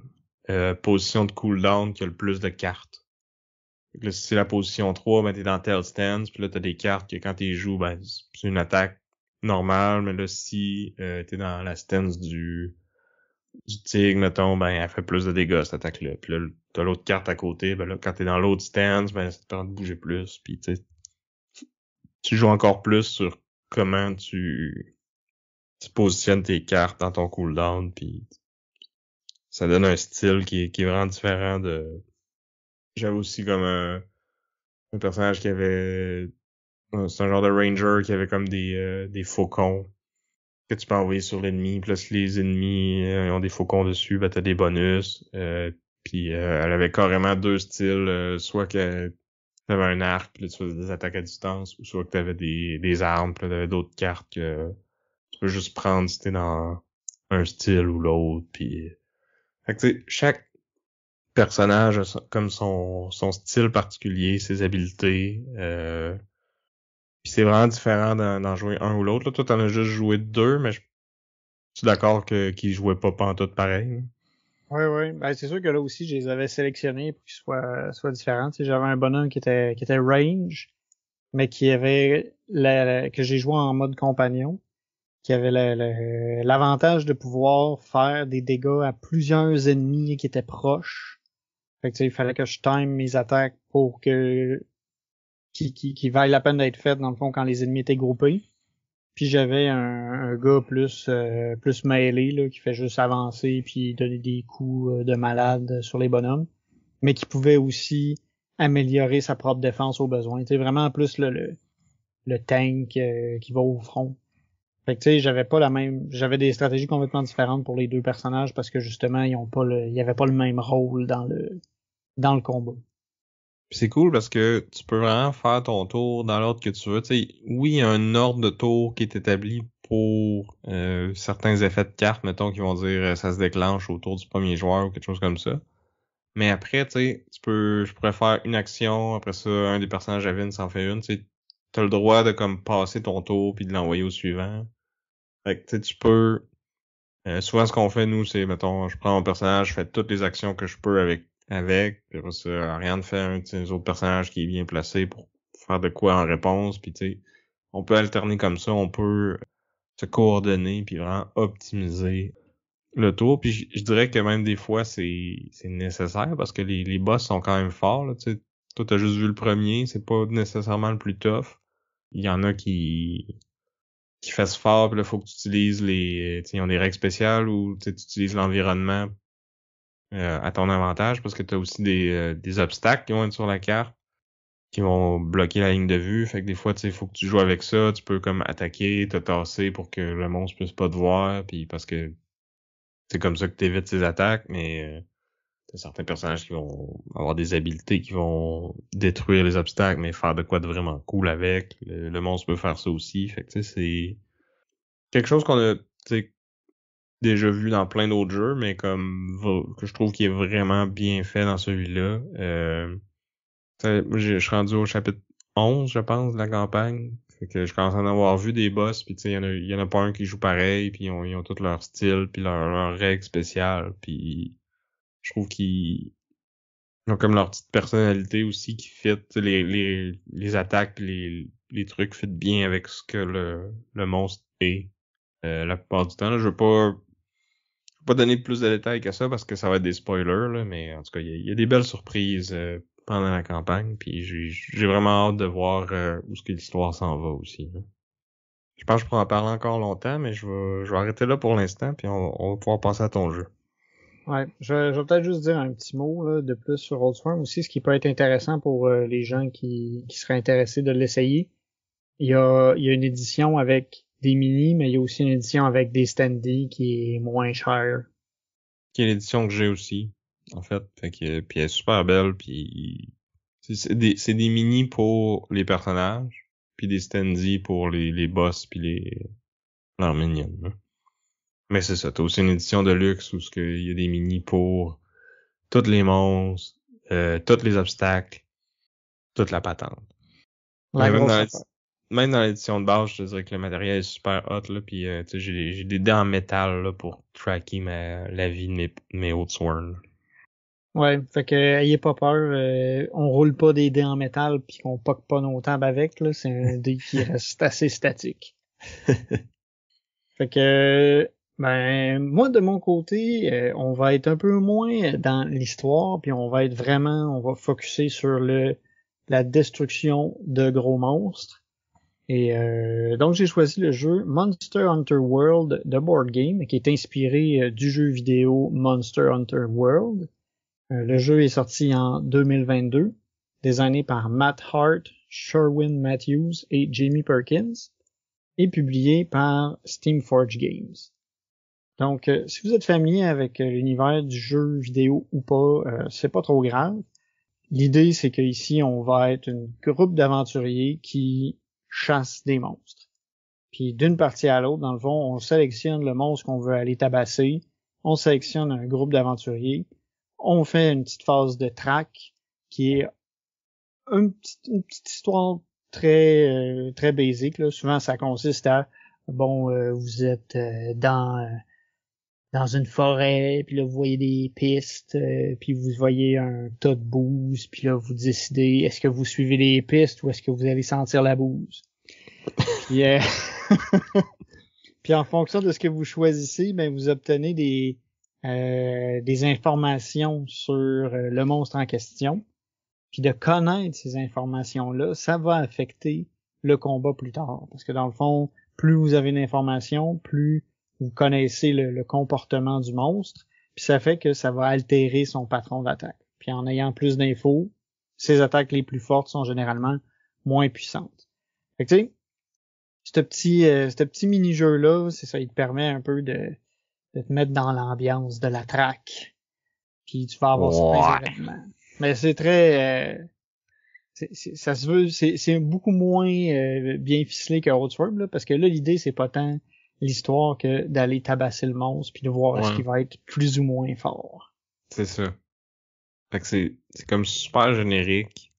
Puis moi en tout cas j'ai trouvé que c'était on a joué deux parties puis les deux fois j'étais comme bon on a-tu fini cette section-là là? J'ai hâte de commencer à jouer pour vrai.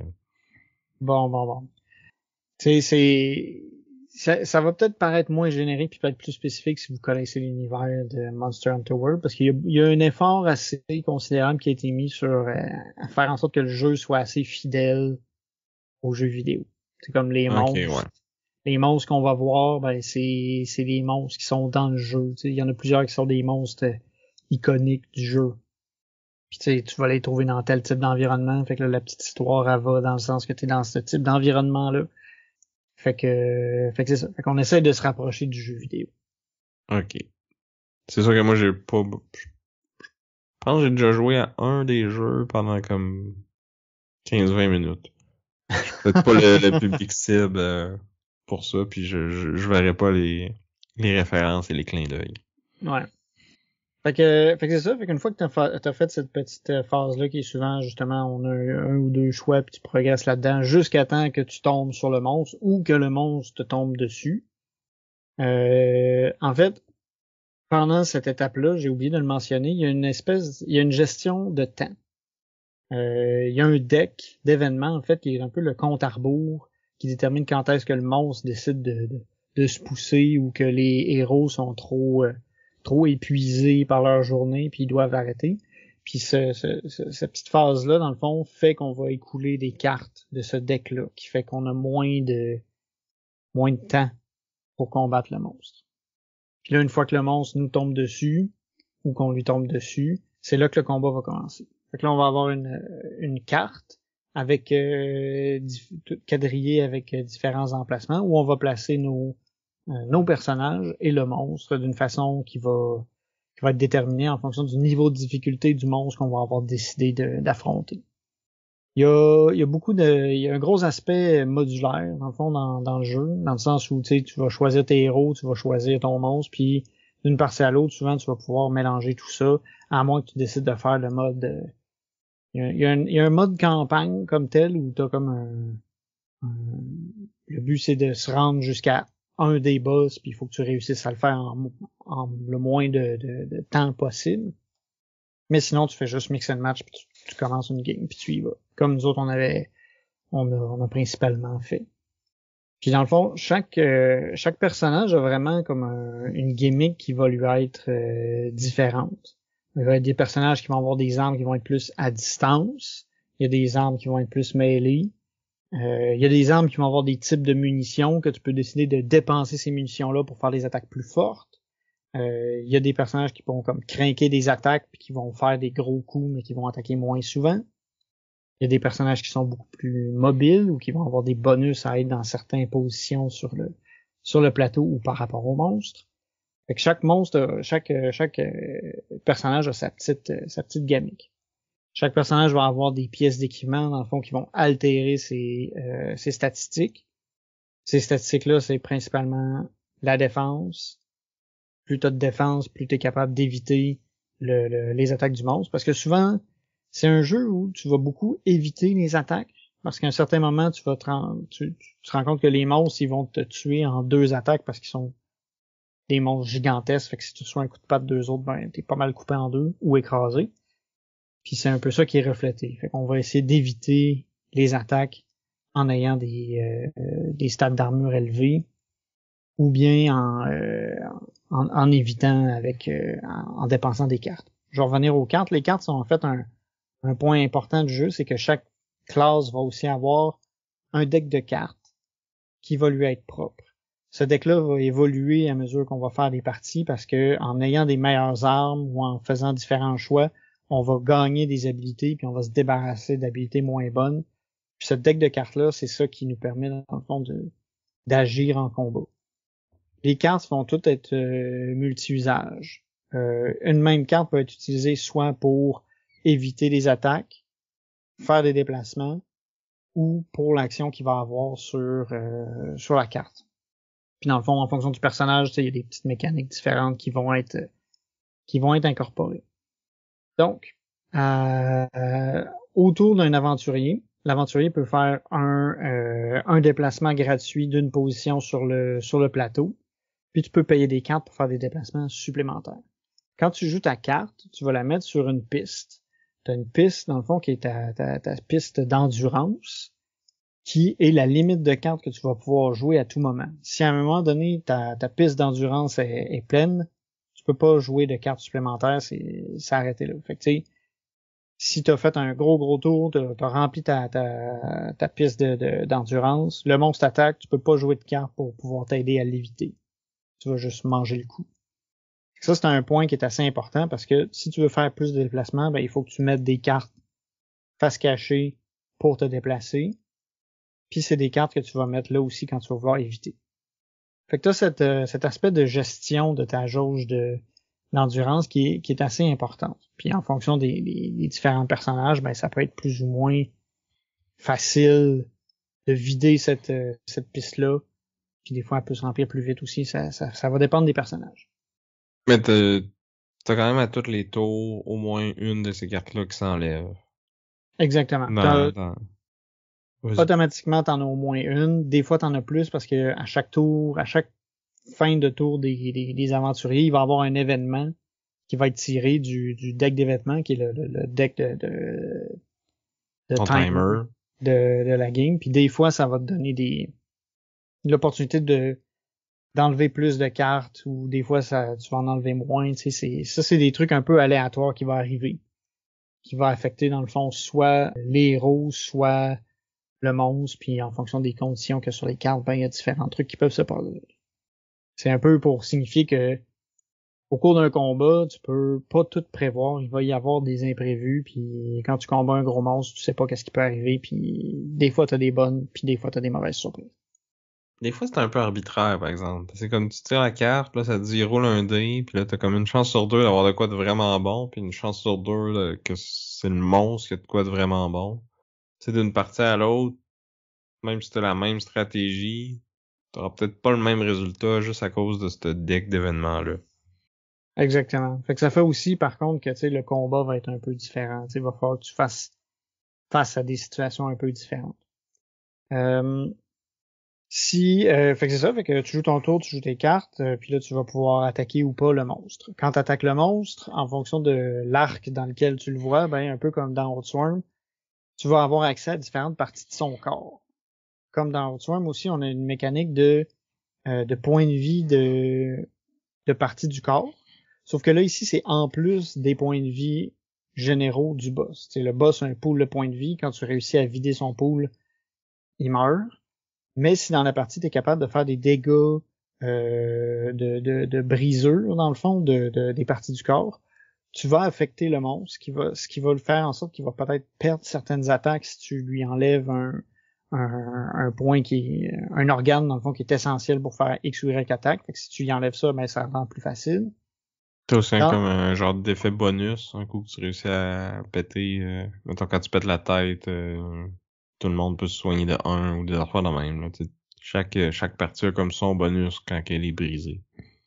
Exact. Puis en fin de partie aussi, si tu as brisé telle ou telle partie du corps, ben tu peux gagner du loot supplémentaire. Parce qu'il y a un aspect comme dans le jeu que tu chasses des monstres, tu ramasses des morceaux de monstres pour te faire de l'équipement plus fort à partir des morceaux du monstre. Pour chasser des plus gros monstres, pour faire du meilleur équipement, pour chasser des plus gros monstres. Exactement. Puis c'est une loupe comme ça qui continue. Un autre point qui est intéressant, c'est que quand on va attaquer, on va pas brasser de dés, on va tout simplement faire des dégâts. Ce qui va déterminer le nombre de dégâts qu'on va faire, c'est notre deck de cartes d'attaque. En fonction de l'arme qu'on a, on va avoir différentes copies de différentes valeurs. Une arme de départ va avoir beaucoup de 1, quelques 2. Puis à mesure qu'on upgrade, on a des meilleures armes, ben, il va y avoir des 5, des 4, des 3, puis en différents ratios en fonction des armes qu'on va avoir équipées. Puis ça, c'est un deck, dans le fond, qu'on va brasser uniquement quand on le reconstruit. Fait qu'on sait combien qu'il nous reste de telles cartes dans notre deck à mesure que le combat avance. Puis à un moment donné, si tu te dis, ben là, j'ai passé toutes mes grosses cartes, tu peux dire que tu vas aiguiser ton arme, puis là, ça te permet de rebrasser ta défausse avec ton deck de cartes. Fait que en fonction de qu'est-ce que tu vas avoir sorti comme carte, tu peux décider de le faire plus tôt ou tu peux décider d'attendre de vider ton deck. Mais à ce moment-là, tu pourras pas attaquer. Si tu te ramasses à vouloir attaquer puis que ton deck d'attaque est vide, ben, tu peux pas attaquer. Faut que tu fasses un round de déguisage puis reconstruire ton deck d'attaque pour pouvoir faire des dégâts plus tard. Fait que c'est quasiment sauter un tour. Oui. C'est comme un... Ben, c'est pas tout à fait ça parce que tu peux quand même bouger, tu peux jouer tes cartes pour...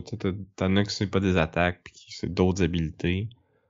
Ça te permet aussi c'est quand même des tours un peu plates à jouer. Ouais, mais ça se fait quand même rapidement. Là. Tu dis bon ben je brasse mon deck, tu brasses, puis les autres jouent pendant ce temps-là. C'est un jeu où les tours sont pas non plus excessivement longs. Comme dans Outsworm, dans le fond, tu peux te concerter puis faire jouer les personnages dans l'ordre qui est le plus avantageux pour toi. Mm-hmm.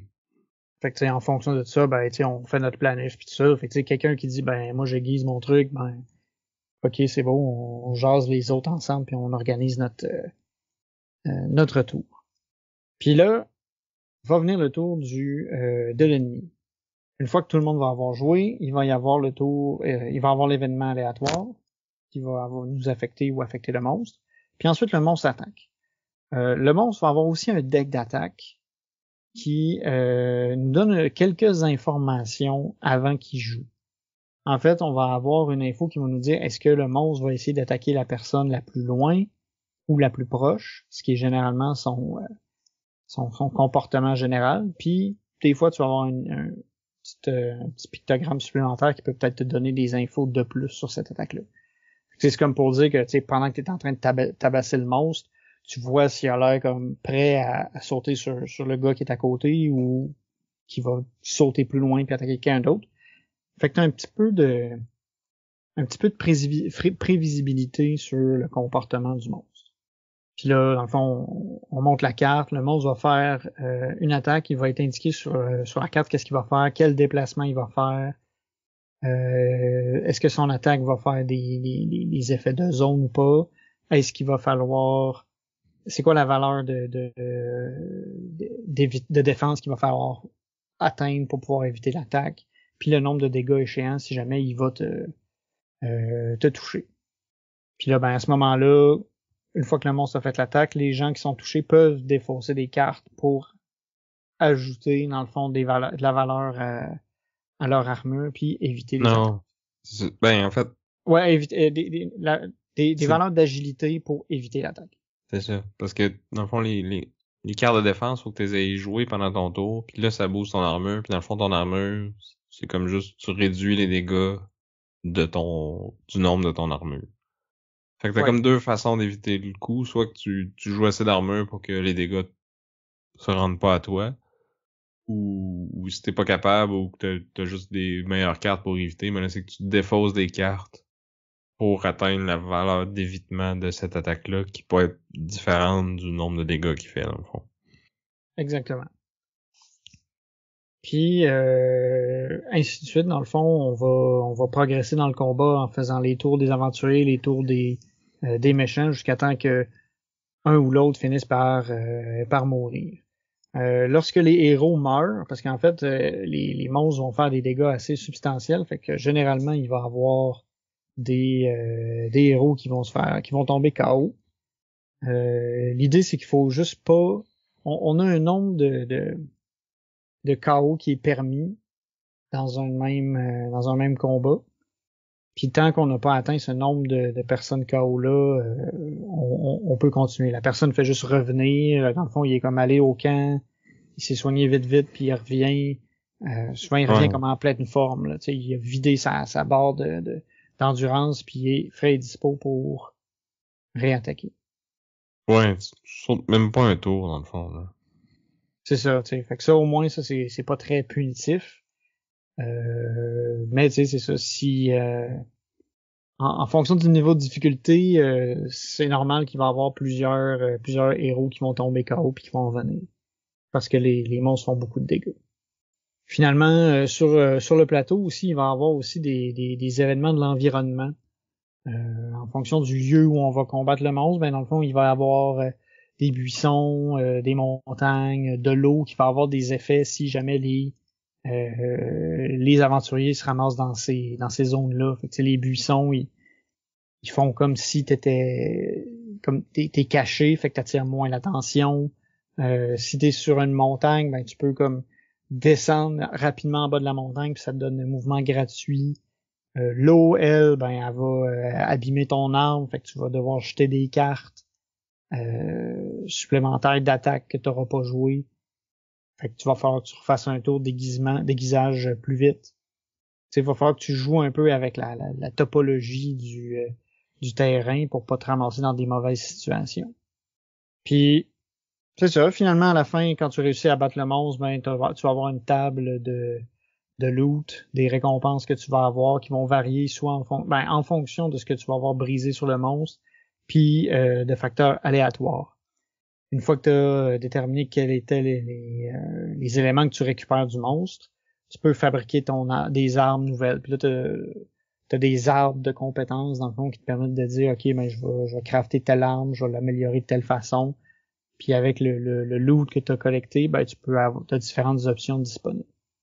L'affaire, quand je disais qu'il voulait essayer d'être fidèle au jeu, ben, il essaye aussi de l'être dans ce cas-ci. C'est que Monster Hunter World, le jeu vidéo, c'est un jeu où tu vas à répétition aller combattre le même monstre pour obtenir tous les morceaux du monstre pour faire comme tout ton set d'armure amélioré pour la suite. Puis le jeu encourage aussi cette approche-là de combattre plusieurs fois le même monstre parce que tu n'auras pas nécessairement tout le temps les morceaux qui t'intéressent. Ça, c'est peut-être le petit bémol que j'ai envie d'y donner. Tu sais, chaque monstre va être différent à combattre, chaque monstre va avoir un niveau de difficulté qui va faire aussi qu'ils vont changer un peu d'une fois à l'autre. Mais de rebattre plusieurs fois le même monstre à la même difficulté, à un moment donné, ça va se ressembler. Tu sais. Normalement, ça va être un peu plus facile d'une fois à l'autre, mais quand même, c'est un peu répétitif. C'est un peu l'aspect que ce serait peut-être ma plus grosse critique par rapport à ce jeu-là. Parce que sinon, pour ce qui est du gameplay comme tel, moi j'aime beaucoup. Je trouve ça intéressant, cette barre d'endurance-là qui fait que tu te dis, ah là, j'ai mes cartes en main, ils me permettraient de faire vraiment une grosse attaque, mais il me laisserait vulnérable à l'attaque du monstre plus tard. Est-ce que je suis mieux de faire une attaque moins forte, mais de pouvoir réagir, parce que visiblement, je pourrais potentiellement être la cible de la prochaine attaque, fait que je suis peut-être mieux d'y aller plus défensif ce tour-ci. Fait que là, tu dois gérer cette situation-là. Ouais. Souvent aussi, tu sais, j'ai oublié de dire, mais tu sais, t'as certains objets, en fait, t'as des potions que tu peux aussi obtenir avant l'aventure, puis t'en as aussi de départ que tu peux boire à un moment dans le combat pour dire OK, je me soigne puis je vide ma barre d'endurance, puis tu sais de jouer ça au bon moment, ça peut te permettre justement de faire un gros tour puis de péter une partie du monstre ou de l'achever carrément au bon moment. T'as dire quelque chose, Sam? Ouais, ben, j'allais dire que j'ai pas trouvé que c'était tant une grosse décision de savoir si je fais un gros tour ou pas. Tu sais, tu piges tes cartes, tu le vois tout de suite, tu sais, si t'as un bon jeu ou pas, puis je trouve qu'une qualité ou un défaut, mais c'est facile de manipuler le monstre pour savoir qui va se faire attaquer. Fait que tu sais, souvent ça revenait à dire ah ben moi j'ai pas grand chose d'autre à faire, fait que je peux être le tank ce tour-ci, puis c'est tu sais, vous faites vos gros tours, puis moi je vais juste me positionner pour m'assurer que c'est moi qui se fait taper dessus, puis tu sais, j'ai les cartes qu'il faut pour éviter. Puis tu sais, c'était cool de pouvoir se coordonner comme ça, puis tu sais, c'est vraiment un aspect coopératif qui était le fun, mais en même temps, tu sais, pour moi c'était comme tu sais, dès que j'ai ma main de carte, c'est comme ah, ok ouais, c'est ça que je vais faire ce tour-ci, tu sais. Puis c'est un peu plus comme tu sais, mon jeu m'est un peu imposé par ma main, tu sais. Ben, j'allais dire, moi, je trouve que quand même, j'avais des fois des cartes que je me disais, est-ce que je la joue ou est-ce que je la joue pas? Parce que justement, vu que je pourrais peut-être pas me déplacer ou whatever, tu sais, je vais pas être la prochaine cible, mais celle-là, elle va avoir gros de l'évitement, mais elle va faire mal aussi. Tu sais, des fois, tu te poses des questions comme ça, à savoir si tu mieux de la jouer tout de suite pour faire mal ou plus tard pour me défendre, tu sais. C'est pas tout, je suis pas d'accord que c'est tout le temps clair. Mais ça va dépendre aussi des personnages parce qu'ils vont avoir différents rôles, différentes petites gimmicks qui leur est associées. Peut-être aussi, ouais. Mais en tout cas, moi j'avais l'espèce de gunner, puis c'était comme tu sais, je me posais pas trop de questions, là. Je pigeais mes cartes, j'étais comme ok ouais, ce tour-ci, je fais ce fort. Fait que je vais fesser, puis je demande aux autres de tanker à ma place, là. Mais ouais. Ce qui est important, c'est ça aussi, c'est la coopération entre les différents joueurs, justement, tu sais, discuter de, OK, c'est qui va l'encaisser, qui peut faire mal, est-ce qu'on attaque telle ou telle partie de son corps, tu sais, on prend-tu le risque de se positionner à un endroit vulnérable pour la prochaine attaque, mais qui nous permet de péter, mettons, sa mâchoire, puis ça fait qu'il il nous crachera pas le feu au prochain tour, tu sais. Mm-hmm. Fait que tu sais, il y a quand même cet aspect-là qui est assez, que moi j'ai trouvé pas mal intéressant. Je pense qu'il serait encore plus intéressant en campagne, justement, parce que là, t'as encore plus intérêt à péter toutes les parties pour avoir le meilleur loot possible. Parce que nous, on a fait comme 2 one-shots, où ce que, tu sais, oui, c'est cool de péter les parties, mais des fois, ça servait pas à grand-chose. C'était comme, prendre juste mieux de faire le plus de dégâts possible pour, comme, tuer le monstre le plus rapidement possible, puis passer à autre chose, là.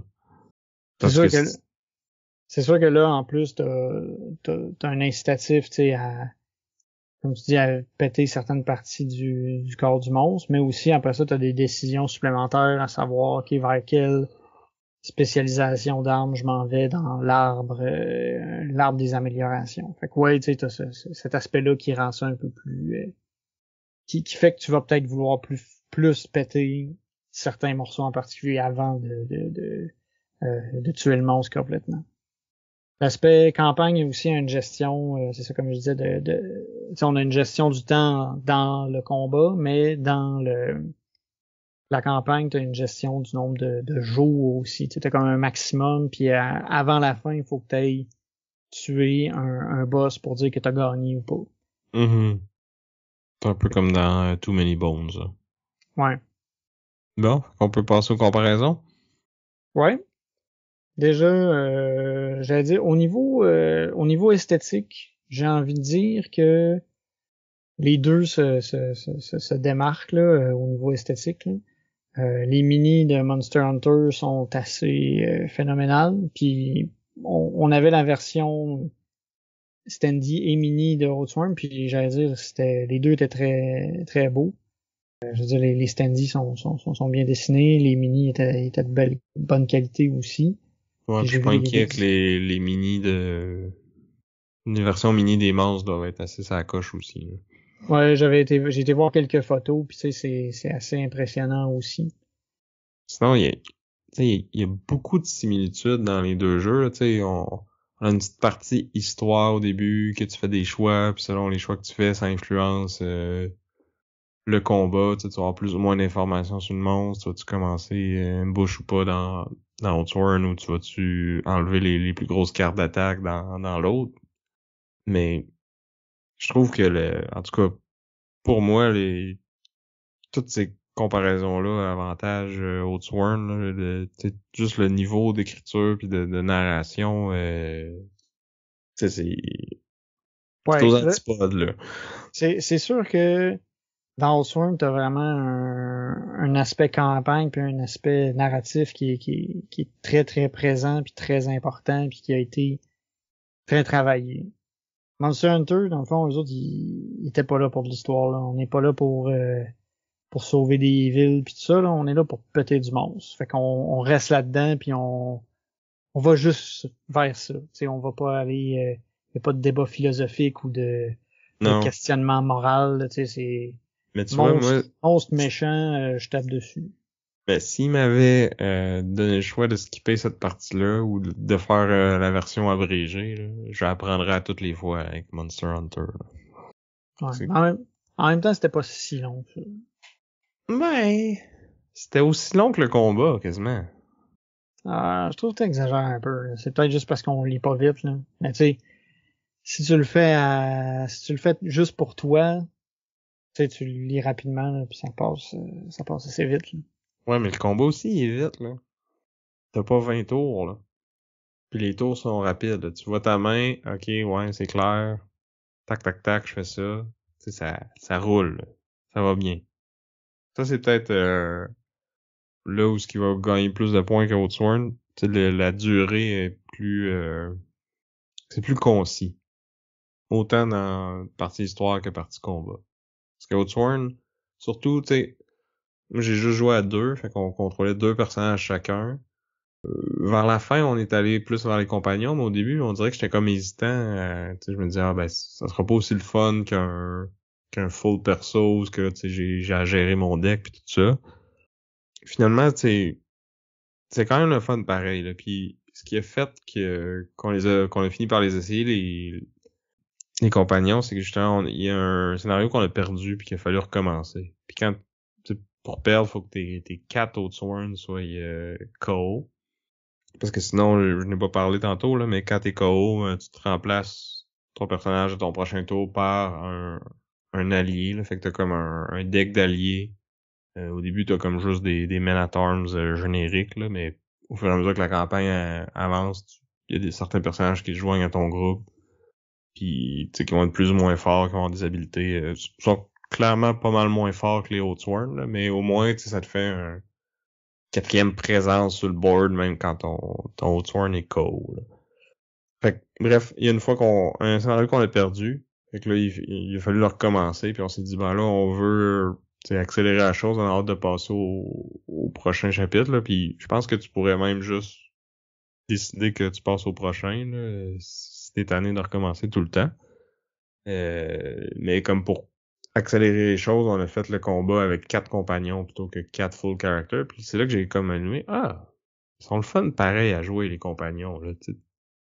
T'as un peu C'est moins de simple. cassage de tête, mais comme, tu sais, la position puis tout ça, ça reste quand même important. Puis moins de trucs à gérer, mais il y a quand même un peu de chair autour de l'os, là. Ouais, c'est quand même des personnages qui sont fonctionnels. T'as moins de trucs à gérer. Ils se handle plus facilement, mais sans être vraiment moins bon. C'est ça. Fait que depuis ce temps-là, ce qu'on fait, c'est on a chacun 2 personnages, puis on en a un full, puis un en mode compagnon. Puis là, tu sais, comme c'est un peu moins long, justement, que de les deux gérer 2 personnages au complet. Ouais, parce que c'est ça. Après ça, après ça, ton battle flow pour chacun de tes bonhommes avec toutes tes cartes. Là, t'as tes 2 decks de cartes tes 2 mains de cartes qu'il faut que tu checkes. Tu sais, Chaque ça, personnage a des objets aussi. Je pense que je n'avais pas parlé, mais comme t'as une armure, une ou 2 armes, un gear, qui vont te donner des habiletés spéciales, puis qui vont aller battle flow, elle aussi. Fait que là, quand t'as joues, t'as mis dans une position de battle flow, mais là, elle fait pas battle flow les autres cartes. Bref, t'as quand même beaucoup de choses à gérer. Ce que je trouve cool aussi, c'est que tu parlais que dans Monster Hunter, tu grindes pour aller chercher du meilleur loot et tout ça, mais t'as cet aspect-là aussi dans Outsworn, que dans le fond, à la fin de chaque chapitre, tu dois absolument te débarrasser de un des objets que t'avais apportés à ce chapitre-là, mais tu gagnes du loot à chaque fois, puis pendant la petite partie story, mais tu peux aller visiter les magasins pour t'acheter de nouvelles cartes, puis comme revendre celles qui sont moins bonnes, puis t'as comme ta petite gestion d'inventaire à faire quand même. ouais, puis t'as quand même, c'est ça, de la progression. Là. Ton deck d'action va changer, tes options d'équipement vont changer aussi. Fait que t'as de la progression. C'est ça qui est cool, dans le fond, c'est que des cartes d'action, t'en as pas tant que ça qui se rajoutent, là. Tu sais, comme je pense que c'est au niveau 2, 5, 10, puis 15, quelque chose comme ça, là. Puis, ils sont pas tout le temps nécessairement meilleurs aussi. C'est juste qu'ils sont différentes. Fait que, tu sais, peut-être qu'au chapitre 2, tu vas prendre ta nouvelle carte niveau 2, puis dans le fond, t'auras jamais plus que 7 cartes. Quand tu rajoutes des nouvelles, ben, il faut que t'en enlèves d'autres, mais à chaque chapitre, dans le fond, après que t'as fait le mode story, c'est là que tu choisis quelle carte que t'amènes pour ce combat-là. Fait que tu peux te respecter. Tu sais, si t'as, mettons, des grosses attaques, ben, des petites attaques, mais qui font du area effect, fait qu'ils peuvent peut-être pogner plein de minions, ben, si tu sais que le monstre, il y a des minions, tu vas l'amener, mais si c'est juste un gros monstre, ben, peut-être que tu vas privilégier d'autres types de cartes. Puis, j'aime l'aspect aussi que, justement, selon les choix que tu as fait dans l'histoire puis l'information que tu as gagnée, ben tu vas voir les règles spéciales du monstre avant de choisir tes cartes ou après. Fait que si t'as pas acé dans le fond ta partie story, ben il va falloir que tu choisisses tes cartes avant de savoir c'est quoi les capacités du monstre, hein. Fait que là, tu peux te faire prendre par surprise parce que tu sais pas qu'est-ce qui va t'arriver, fait que tu sais pas quelle décision prendre, à savoir je suis mieux d'amener telle ou telle carte pour ce boss-là. Fait que peut-être que ça va être un peu plus dur. Ouais. Ben, t'as un peu cet aspect-là aussi dans Monster Hunter, en fonction des armes que tu vas avoir, puis tes équipements qui vont peut-être te protéger contre certains éléments. Fait que, en fonction du monstre que tu vas faire, certains monstres ont des attaques élémentaires qui font que tes armures marchent pas s'il y a pas l'élément qu'il faut. Puis t'as aussi il y a beaucoup de malus que tu peux appliquer au boss. Puis certains boss, dans le fond, vont avoir plus de facilité à être affectés par certains malus, des malus comme le poison, des affaires de même, la paralysie. Ben, Ça, je t'avoue que j'étais content que c'était pas à moi le jeu, puis c'était pas à moi à gérer tout. Parce qu'il y en a comme une dizaine de différents, quasiment, là, des statuts, puis... ouais, il y en a 7-8. Puis oui, c'est ça. Ça dit pas grand-chose, c'est sûr, parce que c'est un petit icône. Puis faut que tu connaisses, dans le fond, c'est quoi les statuts que toi tu fais. Mais oui, ça peut difficilement... Il y en a plusieurs.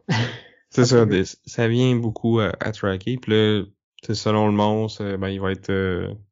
Ça, c'est quand même bien fait. Là, t'as comme la petite fiche qui dit, bon, ben telle sorte de statut, il est résistant, ou il est sensible, ou il est immunisé. Puis là, s'il est résistant, faut que tu en mettes 2 pour avoir l'effet. Puis, ça, au moins, c'est genre quel statut est efficace ou pas, c'est facile à voir. Après, c'est ça, faut que tu retiennes de savoir que bon, ben le poison, ça il fait 2 de dégâts au début de son tour, puis après ça, il l'enlève. Il y en a qui font que ses attaques sont plus faciles à éviter. Tu sais, il y a beaucoup d'effets possibles. Puis on les a Ouais. pas toutes vues parce que justement nos personnages les faisaient pas toutes. Puis les monstres aussi vont pouvoir peut-être t'en donner, mais ils sont pas toutes pareils non plus. Là. Puis ils font pas toute la gang. Là. Ouais, c'est ça. Tu sais, je pense qu'on a eu un combat, on avait peut-être 3 de ces symboles-là qui ont été impliqués, mais c'est sûr que tu sais, quand tu t'en vas faire un combat, tu sais pas d'avance qu'est-ce qui va être utilisé ou pas. Fait que c'est ça, c'est 2 jeux qui font beaucoup d'affaires similaires, mais j'ai envie de dire que Oathsworn fait tout mieux. J'ai envie de dire, tu sais, des fois tu veux pas nécessairement, tu sais, l'histoire full dark pis tout ça, tu sais, peut-être ça t'attire pas, là. Peut-être que tu veux juste avoir du mindless fun à tabasser du gros monstre. Ben justement, tu peux le faire, tu peux comme faire la partie courte qui dure juste une page, 3 lancers de dés, merci bonsoir, on passe direct au combat. Il t'offre ça aussi. Tu veux pas Ouais, trop te casser la tête, joue juste avec des compagnons. Tu veux vraiment de quoi de involve pis puzzly, joue juste avec 4 full characters. Tu sais, t'as tout. Fait que tu veux faire la campagne, tu peux la faire. Tu veux juste jouer une game de temps en temps, tu sais, chaque chapitre est comme contenu, c'est son histoire, puis je pense que tu pourrais embarquer au chapitre 5, le faire, tu te fais briefer un peu sur qu'est-ce que la compagnie a vécu jusqu'à maintenant, puis tu vas être capable d'embarquer, puis c'est facile de changer de bonhomme, de le leveler up pour qu'il soit égal aux autres. ouais, j'ai envie de dire que pour Monster Hunter World aussi, c'est simple de mix and match, de changer de bonhomme puis de réupgrader un bonhomme, là. Ça se fait aussi facilement. Puis l'affaire aussi, c'est que tu peux choisir le niveau de difficulté de ton monstre. Tu as le goût de jouer plus simplement. Ouais, tu prends tel monstre puis tu le mets difficulté facile. Tu veux plus de défis, ben là tu te dis ok, je vais prendre le gros puis je vais le mettre à tough. Puis tu peux varier ça puis ajuster la difficulté à ce qui te tente d'avoir. Les bonhommes, ben dans le fond, t'es pas obligé de jouer avec 4 bonhommes tout le temps. T'sais. Si t'es tout seul ou si t'es juste 2, ben t'as juste 2 bonhommes à gérer, puis la difficulté du monstre est ajustée en fonction du nombre de joueurs. Fait que t'as ça aussi qui se fait facilement puis bien avec Monster Hunter. Mais bon, c'est sûr que t'as pas la grosse campagne qui est basée sur le narratif. Là, on est loin de là, ça c'est sûr. Fait que j'ai pas le choix, ça l'aspect narratif, je peux pas, je t'avoue que j'ai vraiment été impressionné par l'aspect narratif de Oathsworn, puis même pour des jeux qui se vantaient d'être bons dans leur narratif, je trouve que Oathsworn était une coche au-dessus. Hashtag Team Sam. Mais là, on est là pour péter du monstre. Fait que le narratif, c'est pas nécessairement ce qu'on recherche ou ce qu'on vise. Fait que juste péter du monstre, on va dire Monster Hunter World avec hashtag Team Vince. Et vous autres, qu'est-ce que vous en pensez? C'est quoi votre boss battler préféré? Est-ce que vous allez voter pour un ou l'autre? Est-ce que vous en avez d'autres que vous aimez mieux? Vous pouvez nous dire ça dans les commentaires, que ce soit sur YouTube, sur Facebook, sur Instagram, sur notre Discord. On est toujours très content de voir vos votes, de voir vos suggestions de jeux pour un thème donné. Puis juste de jaser avec vous autres. Moi, c'est toujours ma partie préférée après qu'on l'ait publié, de lire les commentaires, d'interagir avec la communauté. C'est vraiment ça qui me motive. Donc, allez voter en grand nombre, comme d'habitude. Si vous aimez ce qu'on fait, vous pouvez peut-être nous rater sur votre application, écrire un petit review pour nous aider à être découverts par d'autres auditeurs. Puis si vous nous aimez vraiment, vraiment beaucoup, vous pouvez devenir un de nos Patreons. Pour 3,50 par mois, vous avez accès à du contenu exclusif comme les épisodes en dessous de la table. Vous allez avoir aussi droit au dessous de la vidéo de mon entraînement à Next Station London pour battre le professeur Board Game. On va avoir aussi une série de vidéos d'épisodes exclusifs qui va commencer très prochainement, qui est juste pour les Patreons. C'est ça. Puis si c'est pas encore assez, puis que vous voulez montrer au monde que vous êtes des auditeurs de Board Game Duel, ben vous pouvez aller sur notre Spreadshop, puis vous acheter un t-shirt, un hoodie ou même un habit pour votre bébé avec notre logo. Là ici c'est juste la visibilité. On s'est arrangé pour que en fait on fait pas un sou là-dessus, c'est juste la visibilité puis de montrer notre logo au monde. Fait que merci à tous ceux qui font déjà ça ou qui vont le faire. Merci à tous ceux qui nous écoutent. Merci à Chrysalis pour notre chanson thème. Et merci encore à l'Odyssée pour nous commanditer et nous donner plein de beaux jeux qu'on peut essayer pour vous. Là, on en a qui s'en viennent prochainement. Oui. Et sur ce, j'étais Vince. Et je suis encore Sam. Et on vous dit à plus. Allez battre des gros monstres. Oh, pas moi.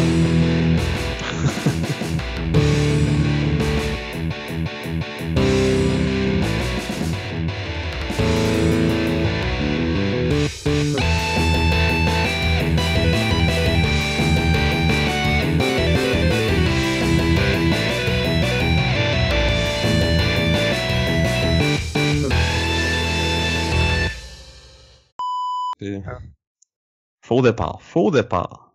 Oh my god. Il y a quand même un bon délai avant que Skype commence d'enregistrer. Oh my god. Fait que c'est un peu comme si on était aux Olympiques puis que quelqu'un était parti avant le coup de fusil. Là, va tout recommencer. Ouais. C'est fini les Olympiques, là, on passe à autre chose. Ouais, mais on a droit à 2 chances, là. Si on le chie là, c'est fini. On est disqualifié complètement. Pas d'épisode. Ouais, on cancelle. Fait que faut l'avoir. Là. Bonjour. Bonjour. Oh!